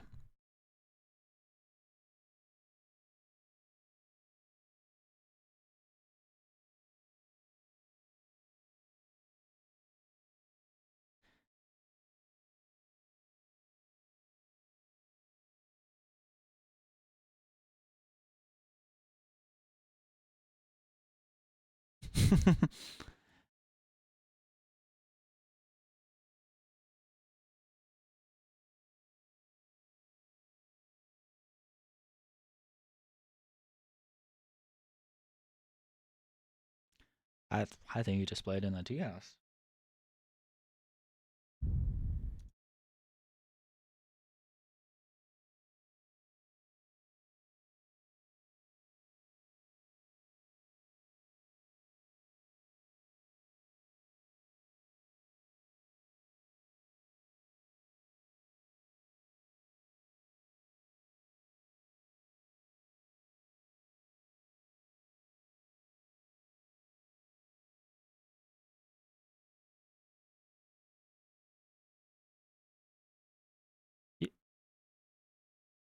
You have 2 striking wounds. I'll take those and I will convert them into a spell ring for that guy.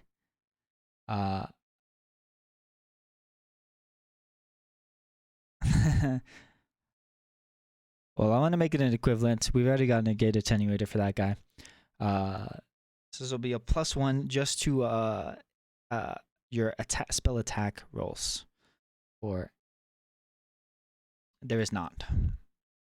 It is a common homebrew. In fact, it's a homebrew I had in our other campaign. Yeah, yeah. I agree.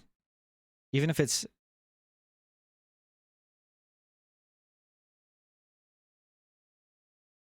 yeah,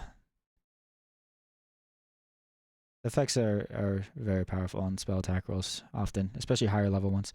But I take it kind of the same as the gate attenuator progression, because kineticists get those after you get your runes typically by like a level. So I think it's fair for like spellcasters or like similar vein where their attack rolls are better than martial attack rolls, just like per attack. They just miss more often.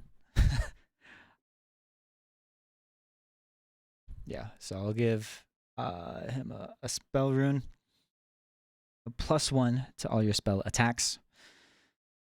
I gotta get the item, but I will not forget. I just modify the gate attenuators. Convert that over for you. Oh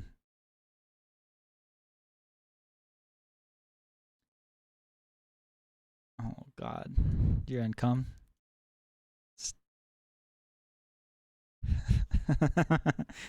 It was chilly when you guys were income. You're slow.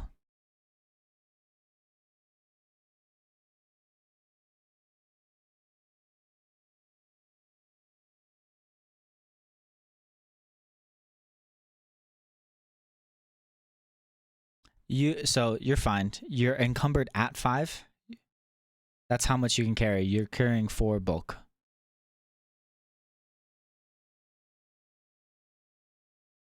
You got a shitload of scrolls.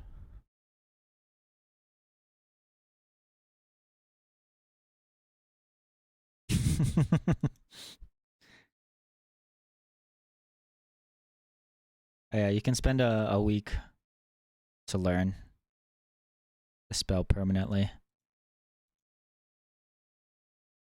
Or you could just use it. Okay. So I just gotta pick the loot off the floor. Kawaka just runs in and just tosses all the stuff on the ground. The potions explode.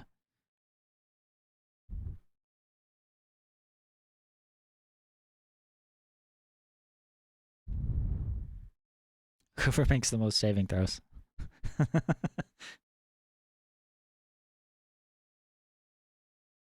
Whoever gets targeted the most.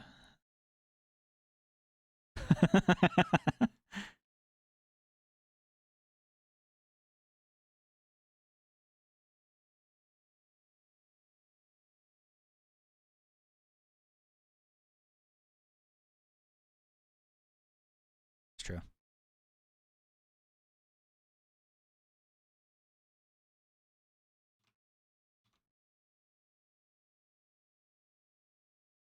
Yeah, that's true. So, you get all this loot. They thank you. Um, and Old Mosky says, we should host a party at the tea house for your return. Um, the the grand opening.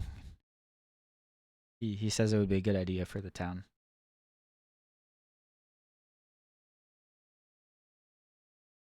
Oh,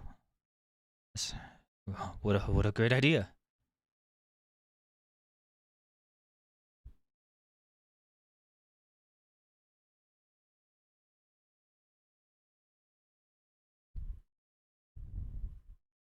Special herbs. Special herb. He just says, "Right, looking forward to it," and he walks out.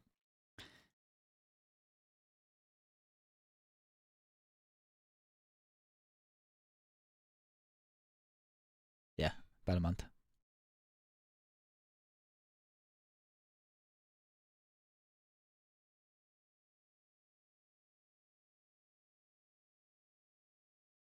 There's no other uh supernatural events occur in this week as you guys do that research and get that loot.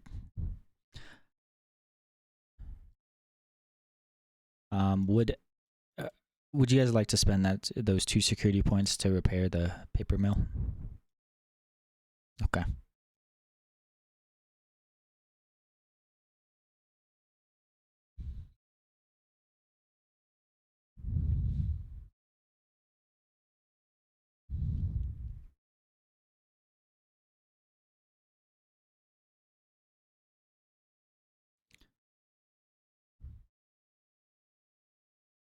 Uh, yeah, the town needs paper. That's how you make. It's the only place paper is made in the entire village, right?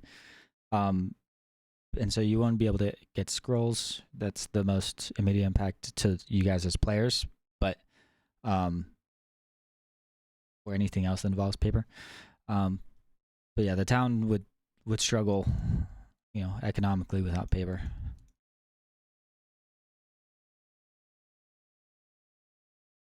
What effects that have, downstream, it's hard to tell, but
Like you guys know you're in the mindscape now, but what happens when you get out? If you get out, you won't have paper.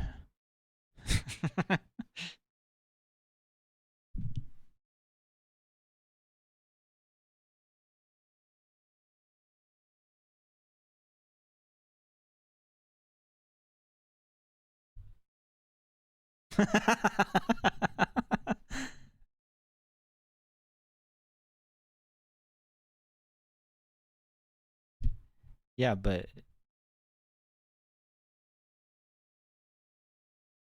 also, you you know who buys a lot of wood? Paper mills. You guys saw the warehouse next to his there. There was just a bunch of logs of wood there. He probably buys the most wood in town.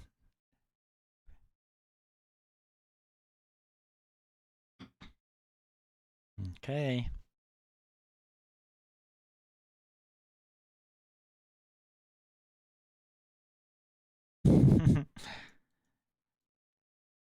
The most immediate benefit is you can buy scrolls and other paper items.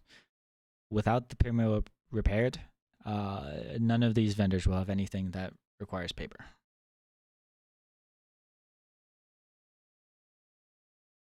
But there may be other effects as the months go on, but that is immediately happening to you.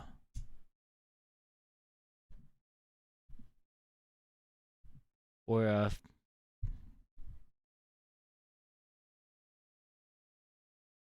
don't know.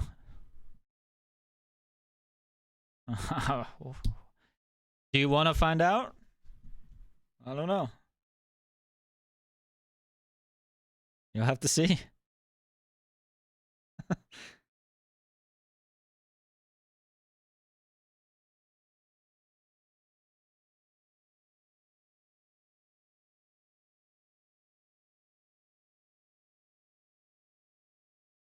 Okay.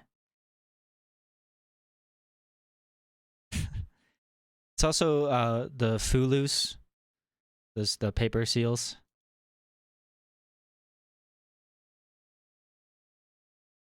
Yeah, those are other paper products. Dr. Dami would run out of bandages.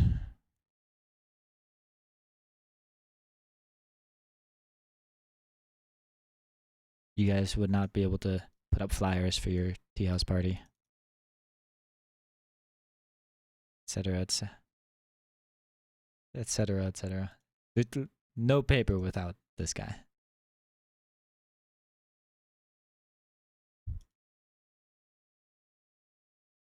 This is a town of like 200 people. How many paper mills do you expect there to be?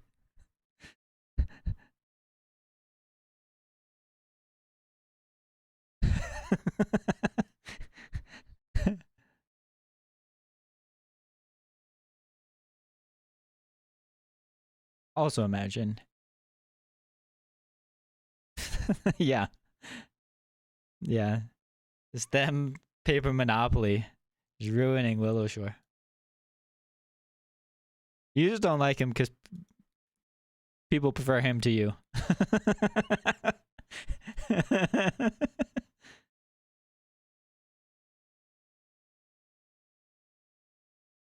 Yeah.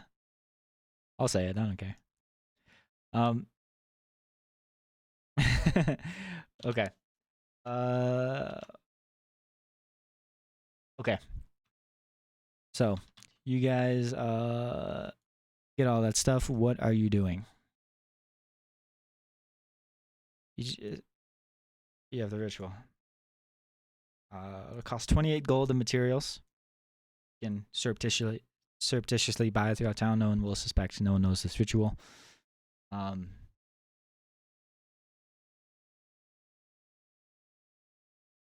You don't. You don't have to do it this week if you don't want to.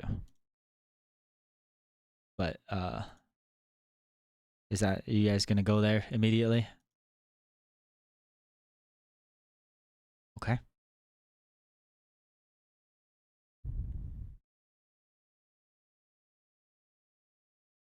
Okay.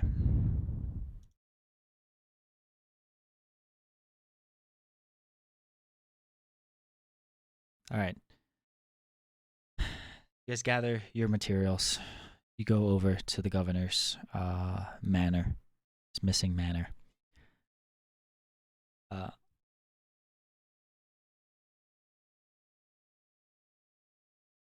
No. He had not the. There was cookies that were supposed to be prepared for you from the baker, but he was attacked overnight. The governor was supposed to give you money.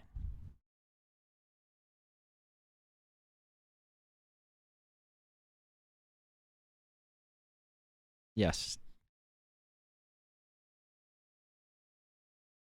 So, with this cookie fueled anger, or non cookie fueled anger, uh, you guys go to your favorite frogs by the pond, or the river behind the governor's manor.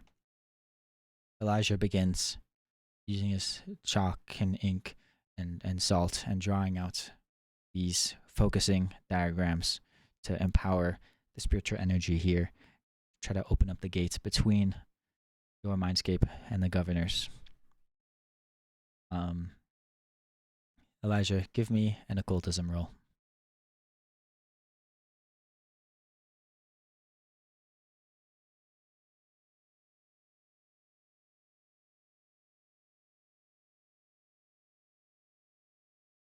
Another one. All right.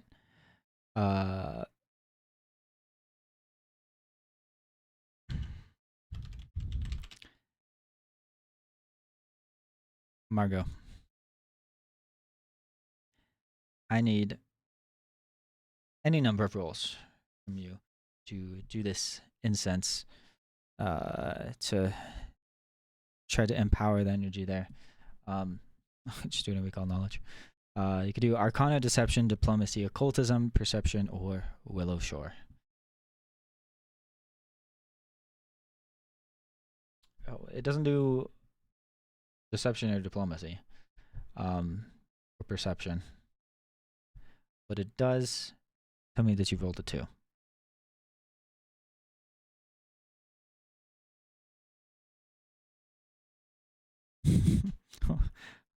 I'll just use your 2. No, you rolled it. You rolled it. No, you rolled it. Well, I was trying to tell you what you could roll before you click the button.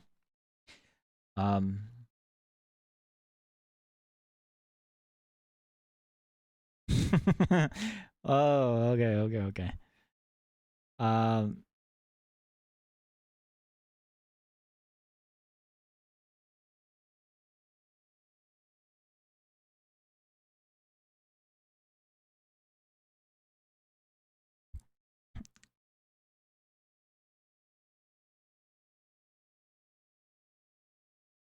Sned, how are you contributing to this?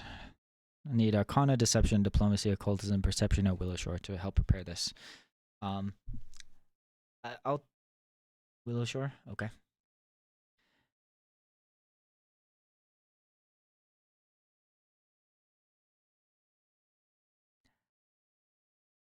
I'm gonna need one more roll.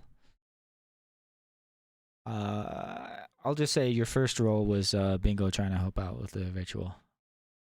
So Margot successfully passed as Bingo flounders around, and Sned also is not sure about all this ritual nonsense. Give me one more roll in place of Quiz. From, I guess, either of the two of you, not Elijah. You're the primary caster.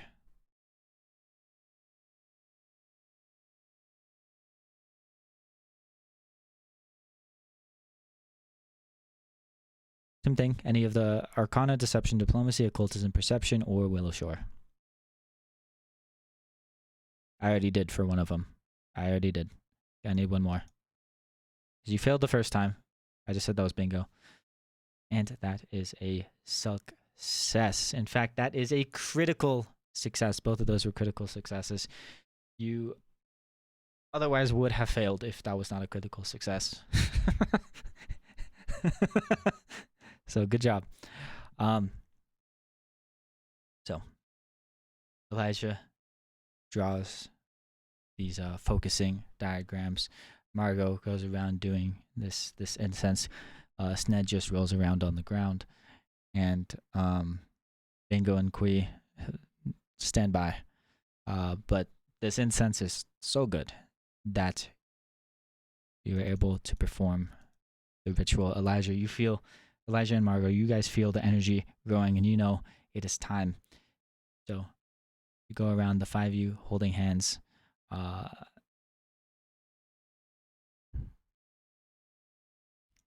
Fully encumbered. Um,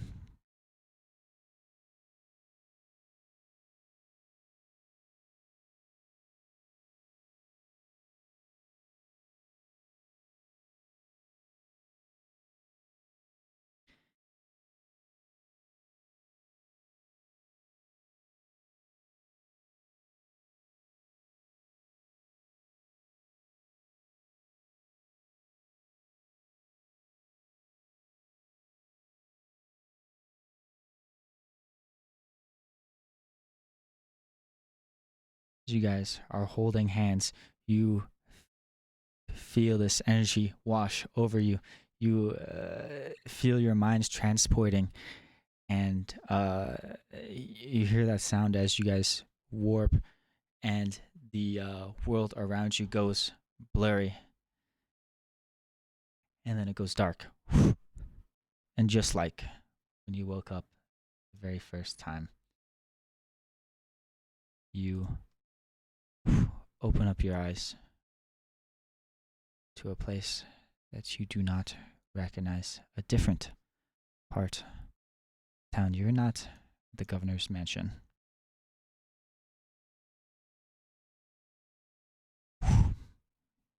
Teleport, and all of a sudden you are back at the spider gate southeast of town, and it looks like it's perfectly restored.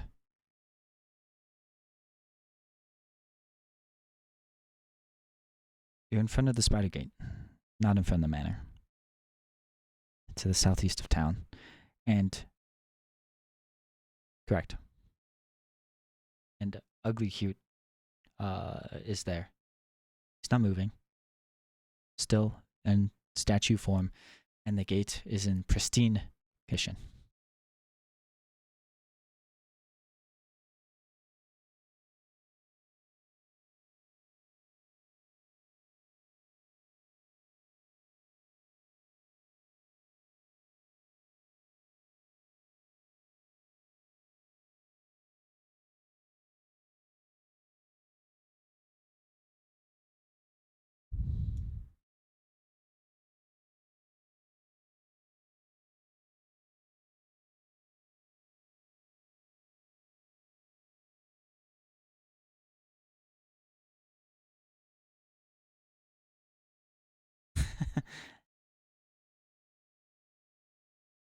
You guys walk along the road, along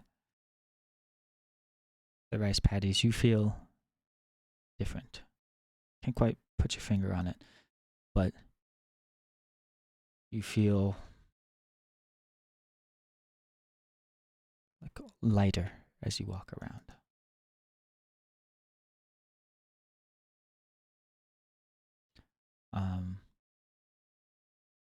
As you walk along the road, see a young boy run up right in front of the five of you, holding a persimmon as large as his head. He rises, he pulls it up in front of his face. Ow! Drops the persimmon, and you just see all this persimmon juice all over his face. It's this orange, very thick juice. There's what is it? Pulp all over his face, pulp and juice all over his face, just flowing all down his forehead and his cheeks and down his mouth, just overwhelming his face in the persimmon juice, this overly ripe persimmon, and you can smell it, and it's overwhelmingly sweet. It is taking over your noses. The smell of persimmon, it's inescapable, especially for Sned here. But if you look closer, and the persimmon juice, it turns red and globs up, and it looks exactly like blood.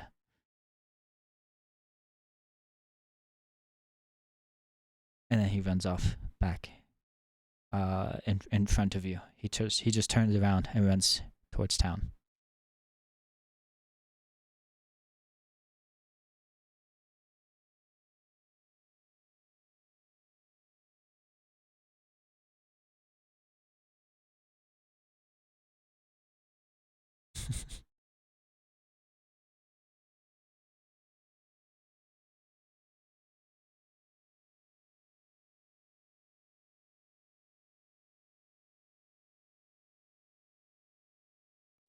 Uh,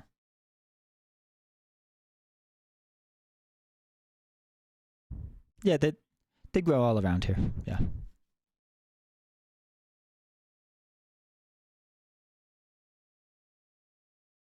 Um, you just want to go to the timber mill. No, they're all throughout town. It's a pretty common tree around here. There's no particular orchard that grows them, but a lot of people have them in their yards, and there's enough that no one really needs to grow them, like specifically. You can just walk around and find some.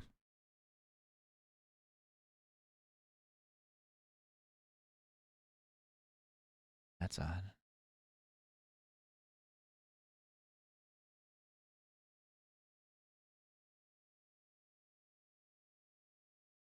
What are you guys doing as you walk around? You're just going straight to the mansion.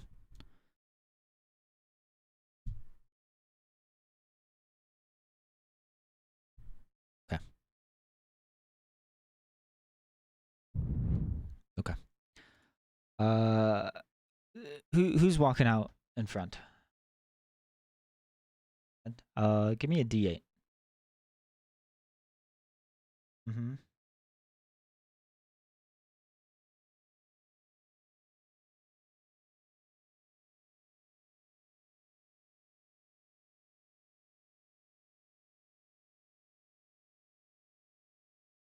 You're walking out in front, and maybe it's the persimmon just overwhelming your nose, but you let out uh, a huge sneeze, and out of your mouth, just an entire swarm of butterflies erupt from your mouth, and they flutter around. These crimson butterflies flutter all around you. Uh, Maybe they'll go around you 2 or 3 times before they all there's like 2 dozen of them. They just suddenly freeze and then drop to the ground and melt into bloodstains.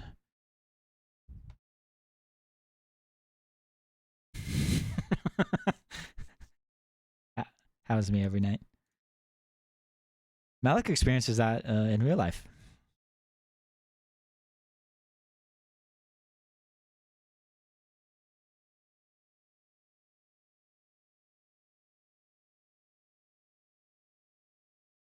And as you guys, oh, go ahead. No, you all see it.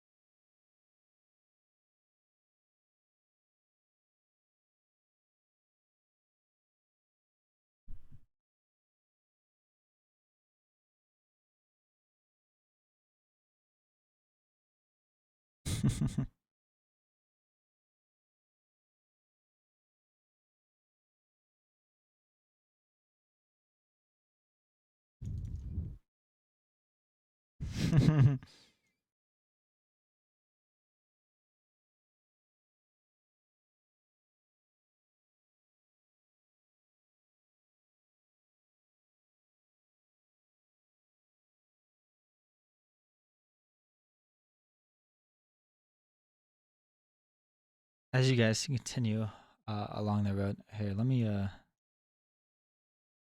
guys, where's where's Bingo? Where's Elijah? Where's your where's your body? Where's your token?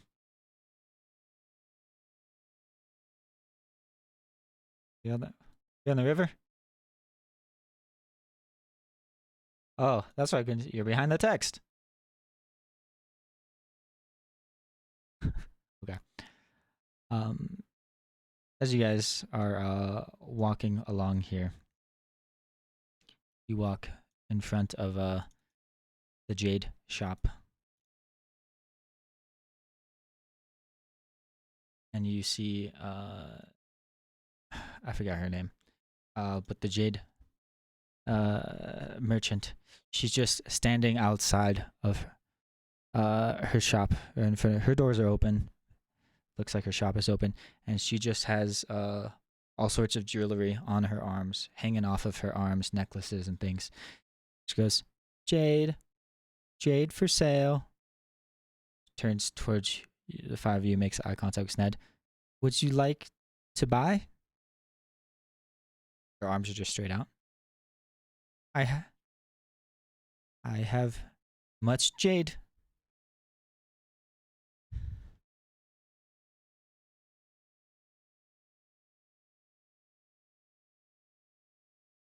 I have everything you need.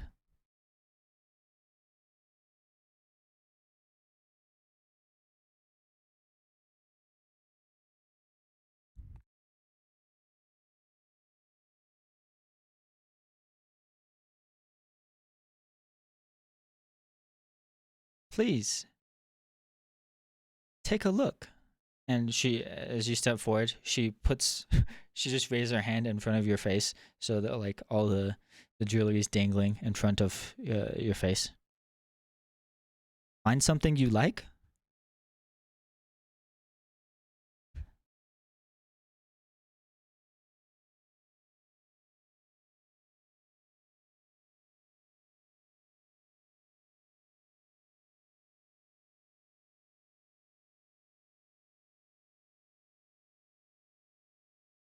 She pulls her hand down and then she's T-posing again. She goes, uh-huh. Be gone then.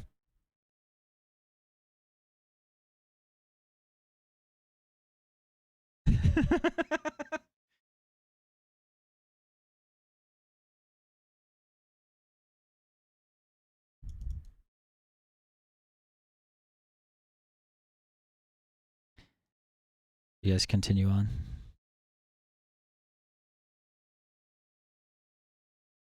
You just stopping at the jade shop.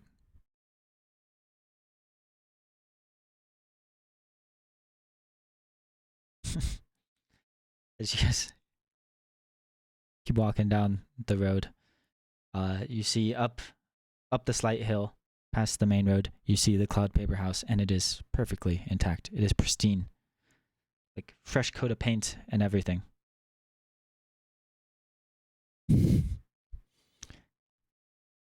Well, in your town, it hasn't been repaired yet.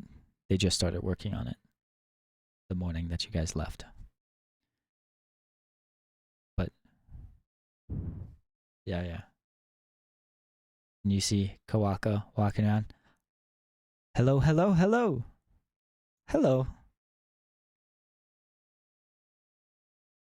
And he just walks in front of you guys, smiling. Hello.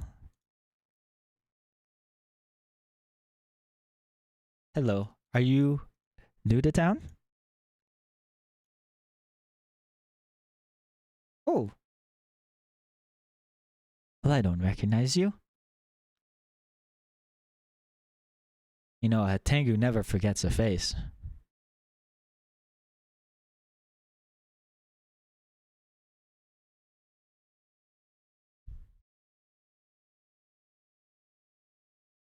Well, if you would like help around the town, I'd be more than happy to show you.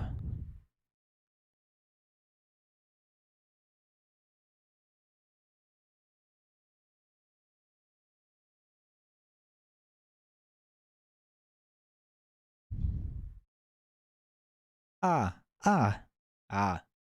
Well, turns. Uh, he points with his whole arm.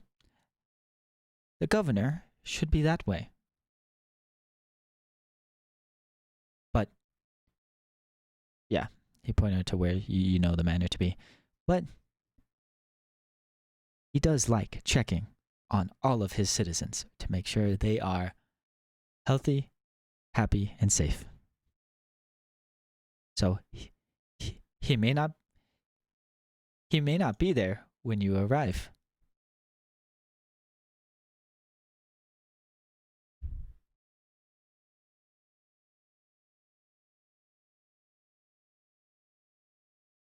I hope you succeed.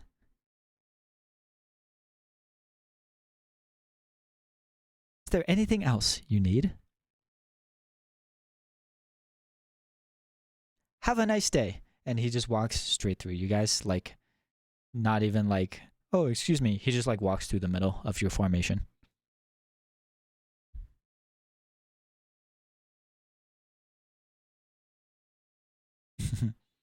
That's on.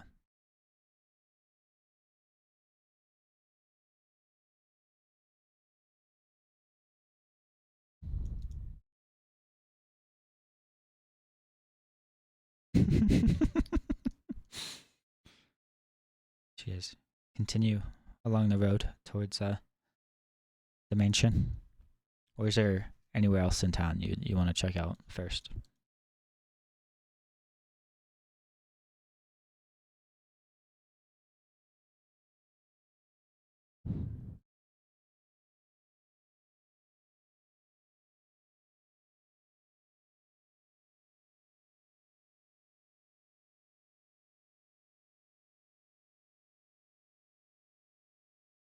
Oh, and sorry, I know you're seeing snow here.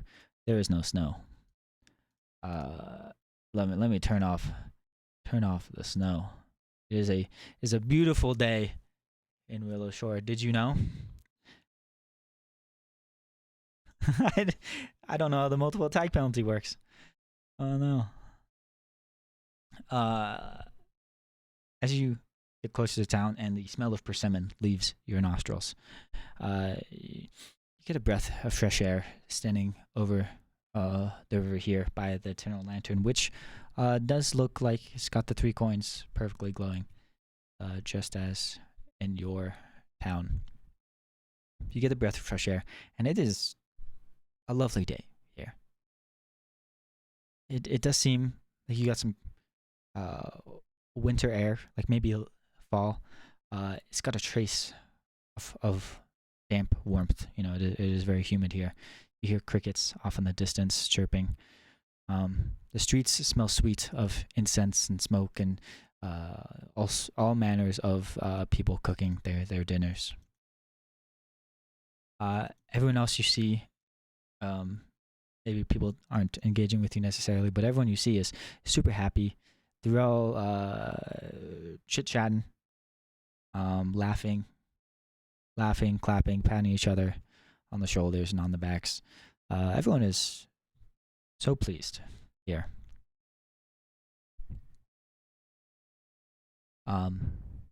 But for the most part, people are just going about their days. They hardly notice you. As you walk across the bridge, across the river,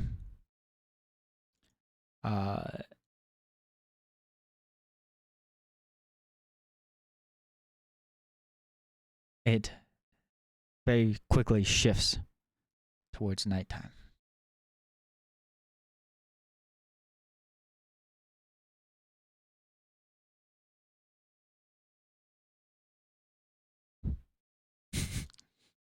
That's odd.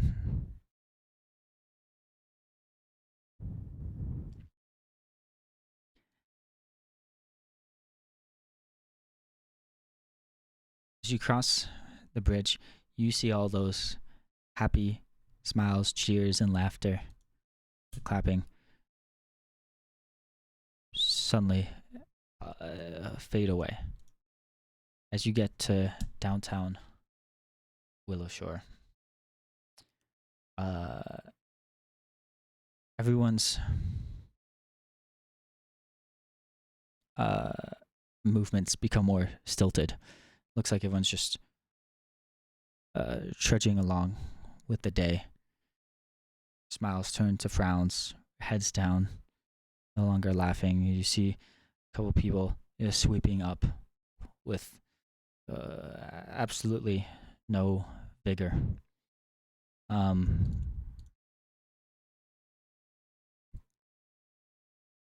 Once in a while, you see someone turn towards you just with this blank, glassy stares. Like they're staring through you. Elijah, give me a D8.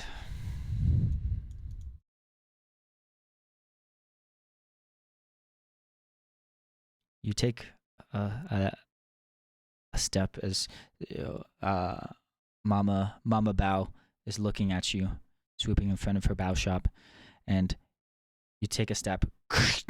There's a crunch below your feet. As you pick up your foot to look at it, you see broken fragments of teeth embedded in your shoes. Teeth of various sizes.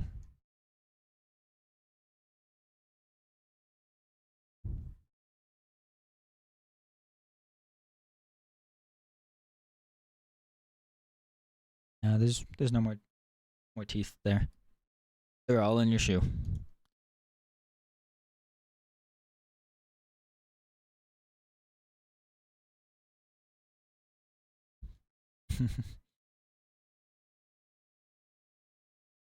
Okay.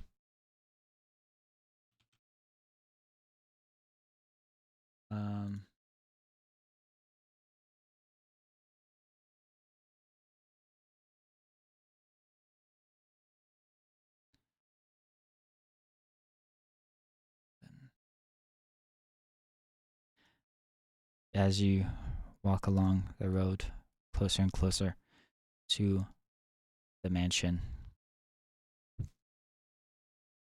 see everyone just grow more and more sorrowful.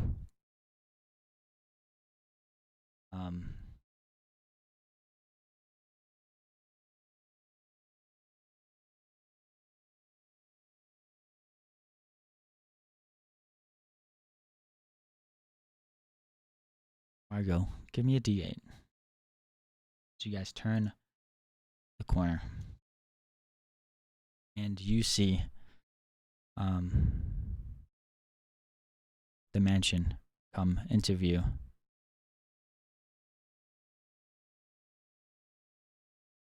And along the river,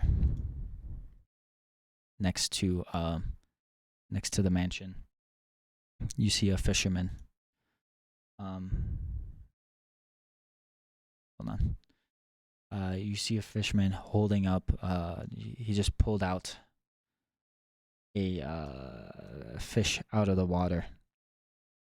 He's holding it up, and he's about to gut it.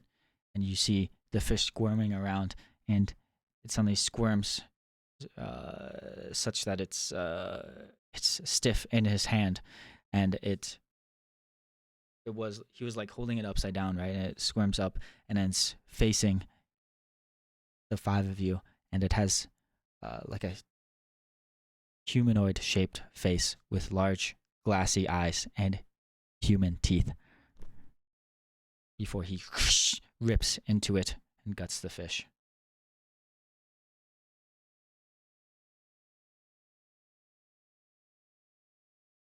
It's like right in front of you guys as you guys are crossing this little bridge, across this little mini river.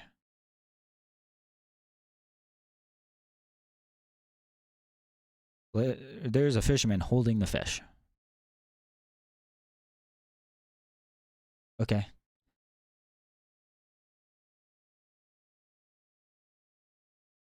Okay. And he does that. You do that, and to do that, you have to like little bit like out of his hand. You make contact with his hand. You pinch his hand a little bit. He just stares at you. What was that for? What will I eat now?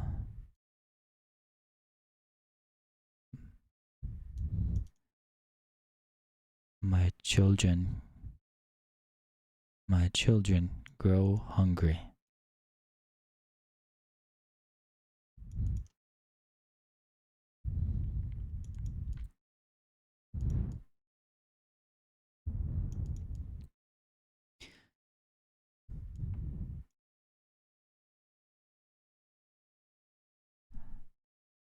Oh. And he just looks down and walks away. And you guys see so many of the shops, especially as you get closer to the governor's mansion, of the shop signs. Some of them look like whether they're engraved or they have paint. There is no engraving. There is no paint. They're just plain blocks of wood on these storefronts now, or some where there's signs out front like Mama Bao's shop. The sign is gone entirely, almost like they've been erased from existence. And the smell of that fish, and as well as all the shops around here, become extremely luscious. And the five of you, and thank you for role playing this without even realizing it, you just feel like you have this unquenchable and inappropriate hunger.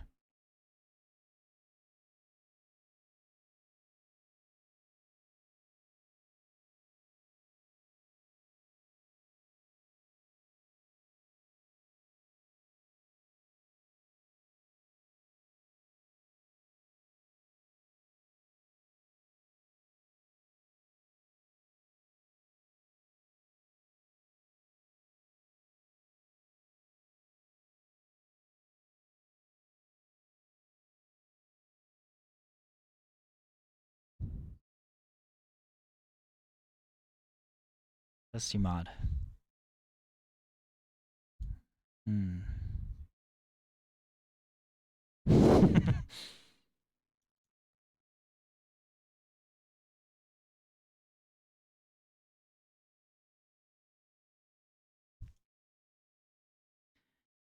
You get in front of the mansion, and you see just swarms of red butterflies all over the fence, his gate around his mansion, all gathered up and bunching up along the walls.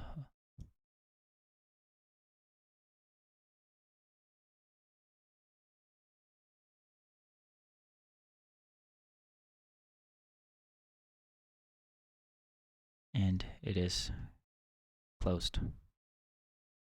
Fence is closed. It's got iron gates in front of his mansion.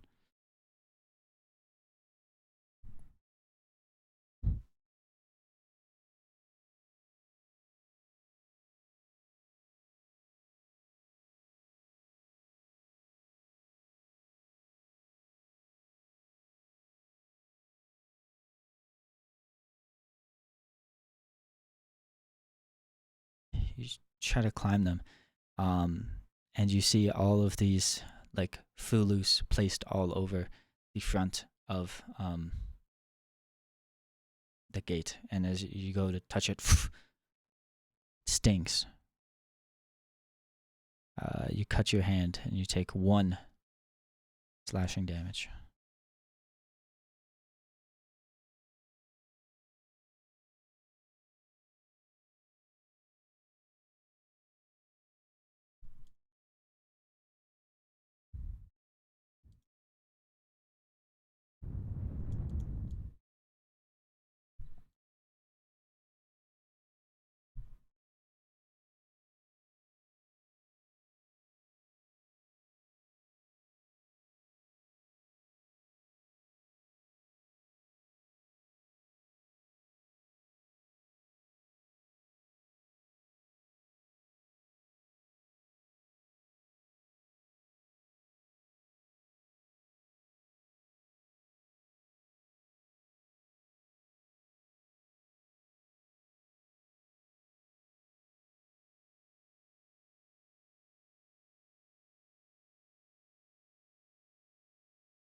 It's when Bombing Oo walks over.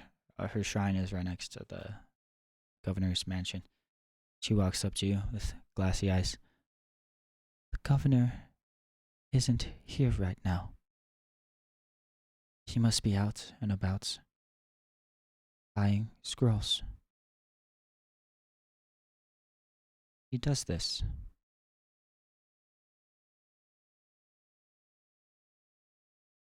Mind space?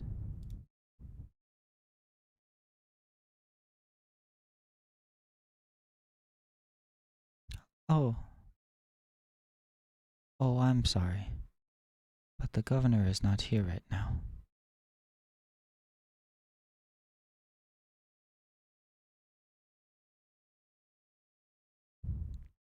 Hey. Hey. He is not here right now.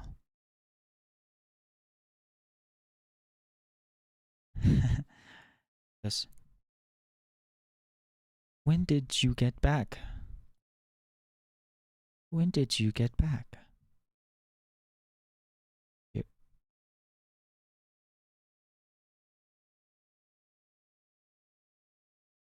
you just left this morning.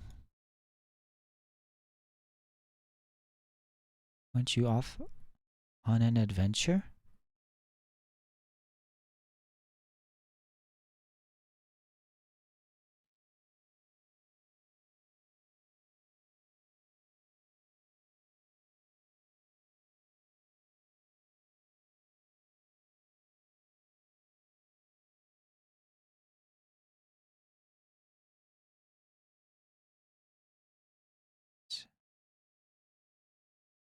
So when you So Jin also walks up.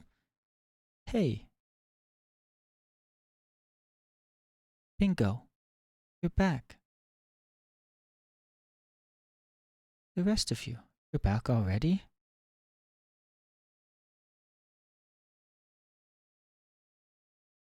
You can try.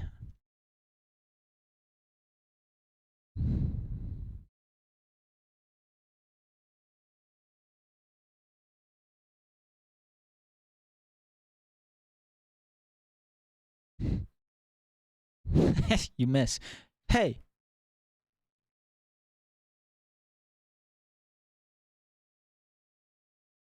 did you forget something?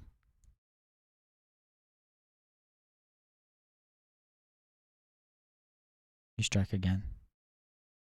You hit. You slice through Yuso Jin. Slice her in half, and her body just topples to the ground, and her face goes blank. Literally blank as it folds over on itself, and all her features disappear. Bombing you just looks at you. Did you need something from the governor?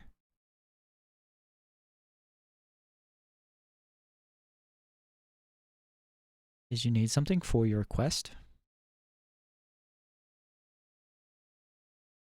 He isn't here right now.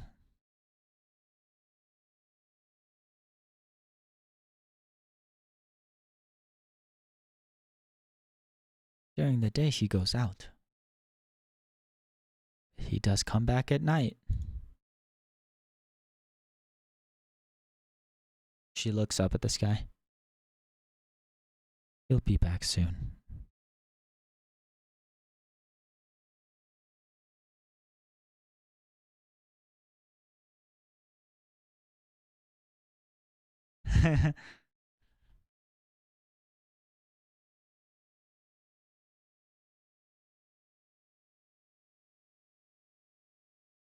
So you guys are just gonna wait here.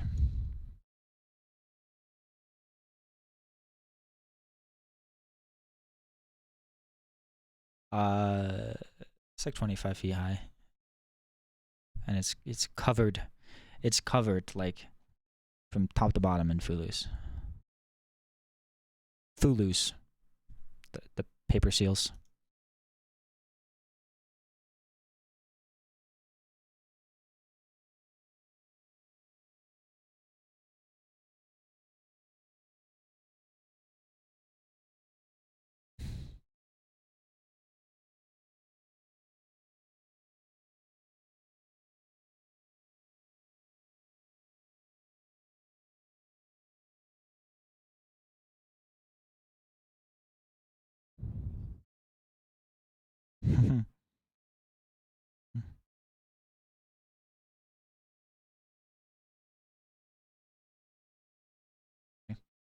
Give me a.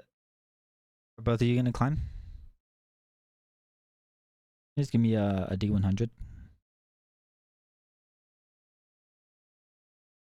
Yeah.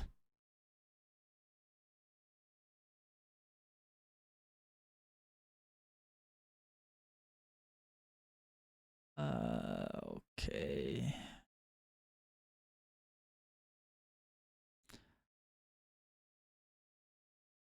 Sned, give me a will save. And Elijah, give me a reflex save.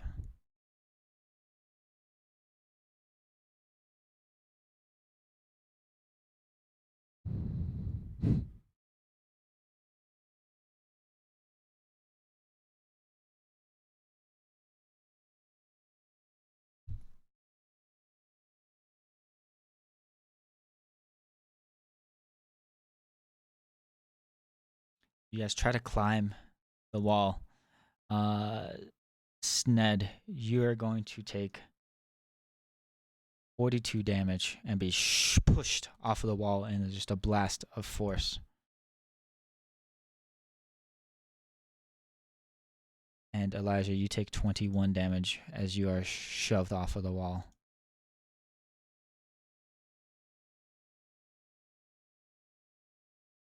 21. That's gonna be 25 health remaining. There you go. Ah, you guys are blasted away.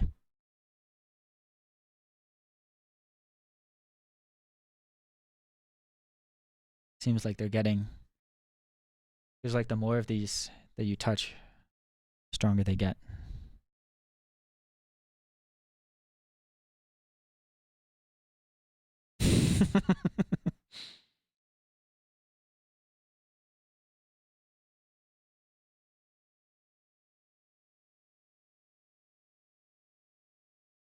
You guys just stay here.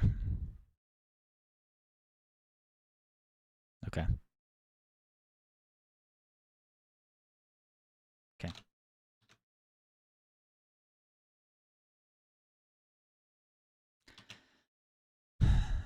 You guys wait here. And time seems weird here. Like it's already night, but you can tell like based on people's activities and the animals, it still seems like it's daytime. It's just darker.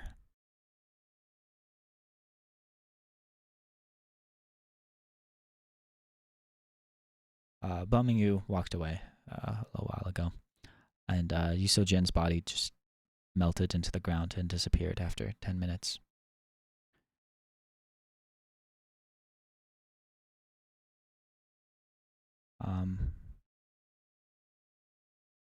An hour passes with no one else coming by, no governor. Can you all give me a perception check?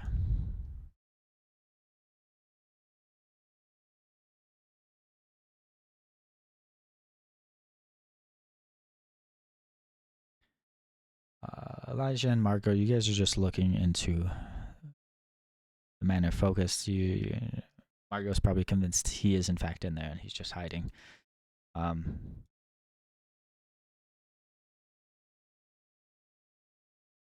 Sned, in the hour you guys spend here just hanging out, watching, can you feeling like you're being watched?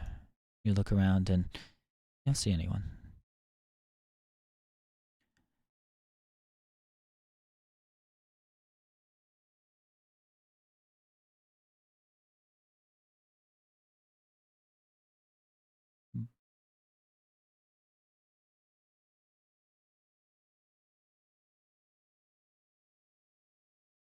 Then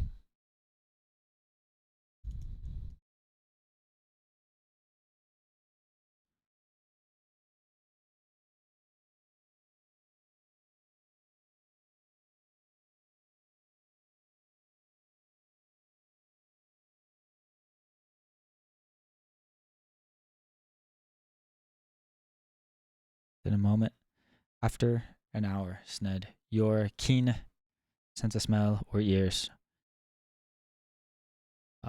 senses a familiar scent, one you haven't smelled in 115 years. Turn your head around, and you see the governor is just across the bridge from right inside the tea house. Oh, I forgot to mention the tea house, not there. So, kind of an important detail. Tea house wasn't there. But you see a disheveled, weary Governor Hirschenbau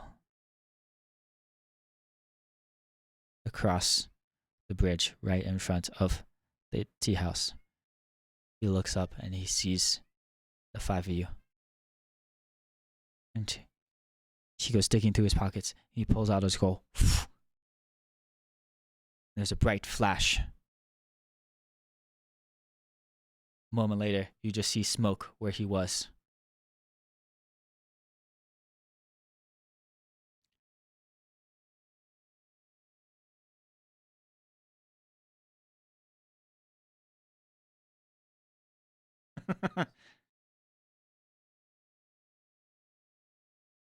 He sent you to the Shadow Realm.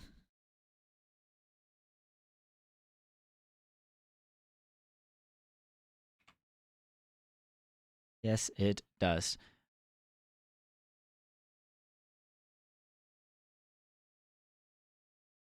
Oh no.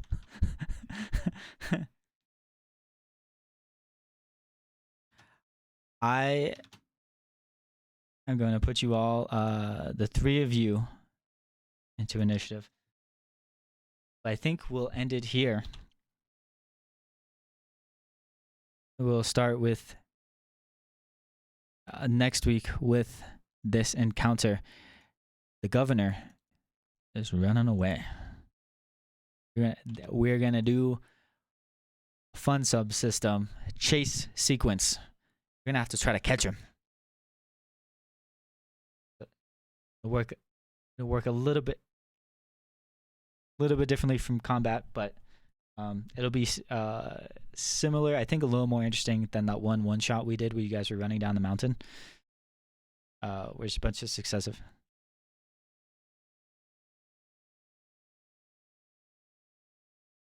Yeah. I mean,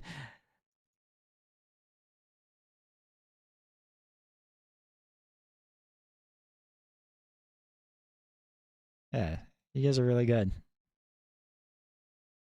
Yeah, he pulls out that scroll, blinds you guys, and then there's just a ball of smoke left where he was. As you guys go running to chase after him, you clear the smoke and you see him running through downtown, and that's where we will pick up next week. Ooh, spooky.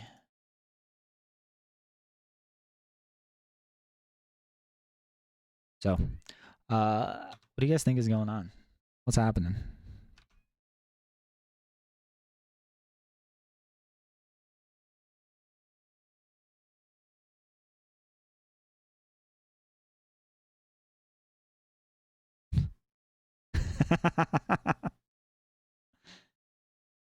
uh,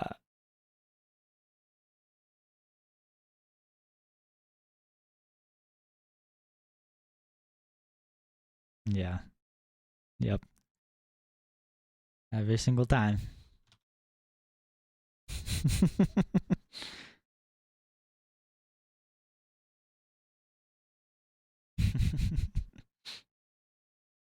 All right. Good session, guys. GG's.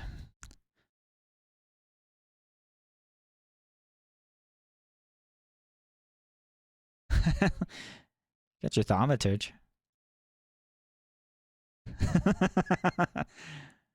Yeah.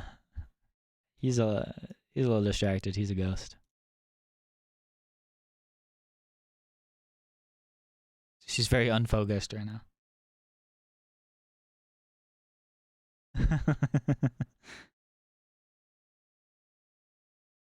All right. And you do not level up. Sorry.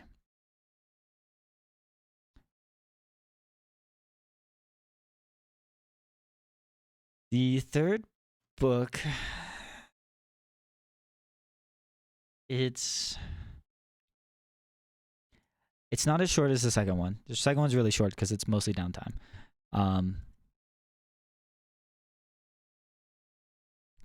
It'll probably feel similar to the first book. But I think the pacing will go a lot faster because you guys are learning stuff. You guys are doing like more exciting things than just like, what the fuck is going on? There's a monster. You know? You guys are still kind of doing that. You guys are still kind of doing that, but like a little more interesting. There's just more going on now than just like killing a bunch of little goblins, you know? Little gremlins. Yeah.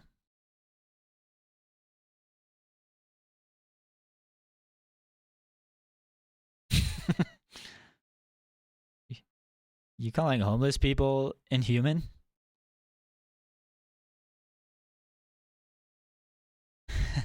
Homeless governors are inhuman.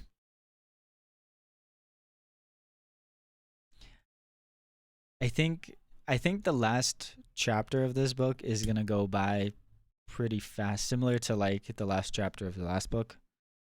Like the last chapter last time was just the monastery, so I think it'll be similar feeling, like pacing. You guys are on the first chapter. um, yeah, we'll see. I'm excited. I think this is the best book.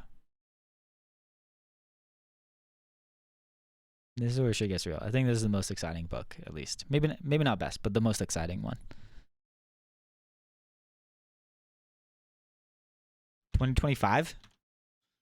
No. We're gonna have Thanksgiving. We're gonna have Christmas, and then next year, the beginning of the year is also gonna be very busy for me. Yeah, good question. So, we probably won't even finish in the first. Well, we might finish in the summer, which would be perfect. You know what I'm doing on March 7th, you fucker?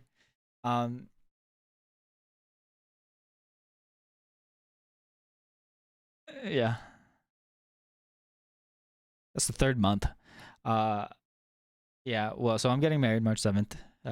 All my Twitch followers are invited to the wedding, and they'll all be there already. And well, it's also planning for that, and we'll have family in town, and I'll be taking a lot of trips back to SoCal, and then trying to figure out bachelor party too.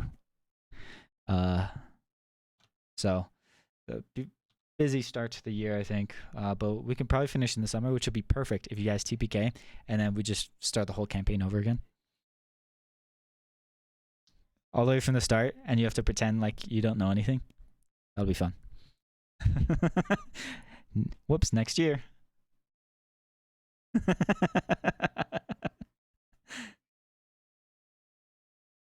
Yeah, there you go.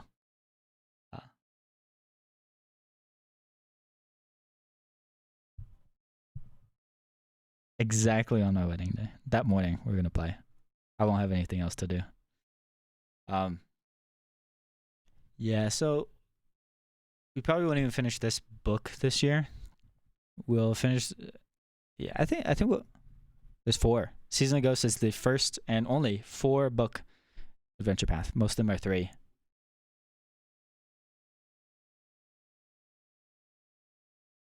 It's not the last one. There's another book after this. Yeah, there's one for every season. There's one for every season. What do you mean how?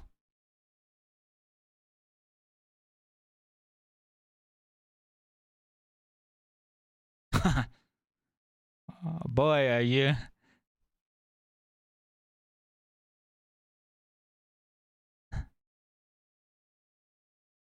No, most of them end like at level 11, which is so you get 10 levels through 3 books basically. This one ends at like 14.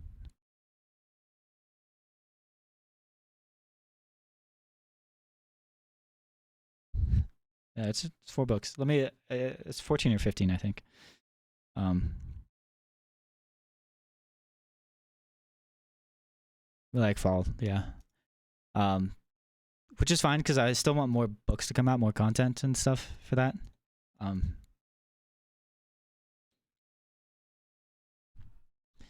the adventure path for Starfinder, there's one that just came out. Well, they had adventure path in the playtest, but then there's Murder in Metal City, which is just a first level adventure. So it's like a 4 session level 1 adventure. Um, the first adventure path comes out this month, September.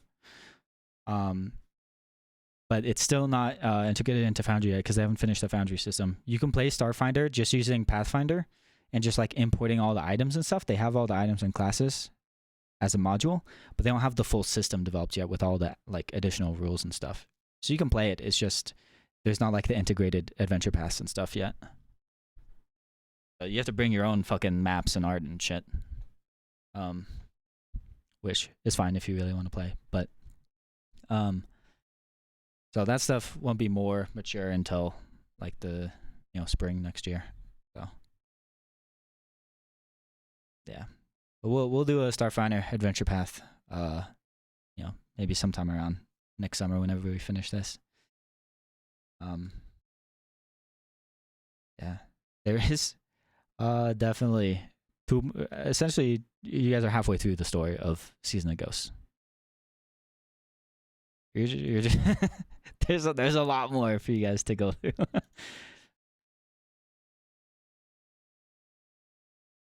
Yeah, you'll have to find out. You guys next Ghostmaker, baby. You guys have a lot of clues, but I'd be really impressed if you figure stuff out. At least book 4. Start sleuthing. See if you can figure out the entire plot. Good luck.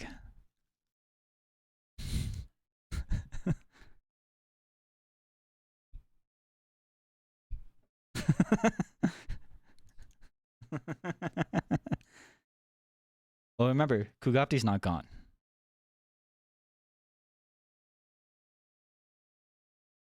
Maybe not.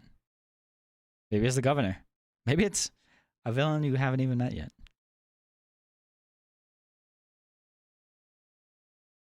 It's Shinzo. Oh, this is since we're talking about it, this is something I wanted to bring up after we finish book 3. Since you brought up Starfinder, what we do after this. There's some people that have wrote continuations of Season of Ghosts. So we could either try to homebrew, like continue the story. We could take these characters and do another adventure non-Season of Ghosts related, or we can play Starfinder. That's the 3 things I'm considering. Like, because at the end of book 4 of this, it resolves this Season of Ghosts plot, but it does leave like 2 or 3 other like things you can do with the characters that are still like things that weren't completely resolved, but to like side things. So we could try to do that. And I was gonna ask at the end of book 3, just so I have time to like prep that. Or we could take these characters if you fall in love with them, do other adventures, do homebrew adventures with them, or other stuff. Do a series of other adventures, or we play Starfinder. That's what I'm considering. Okay, we're playing Starfinder.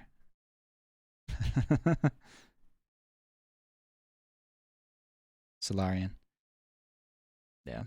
So you guys can think about that, but we'll make a decision further down the line.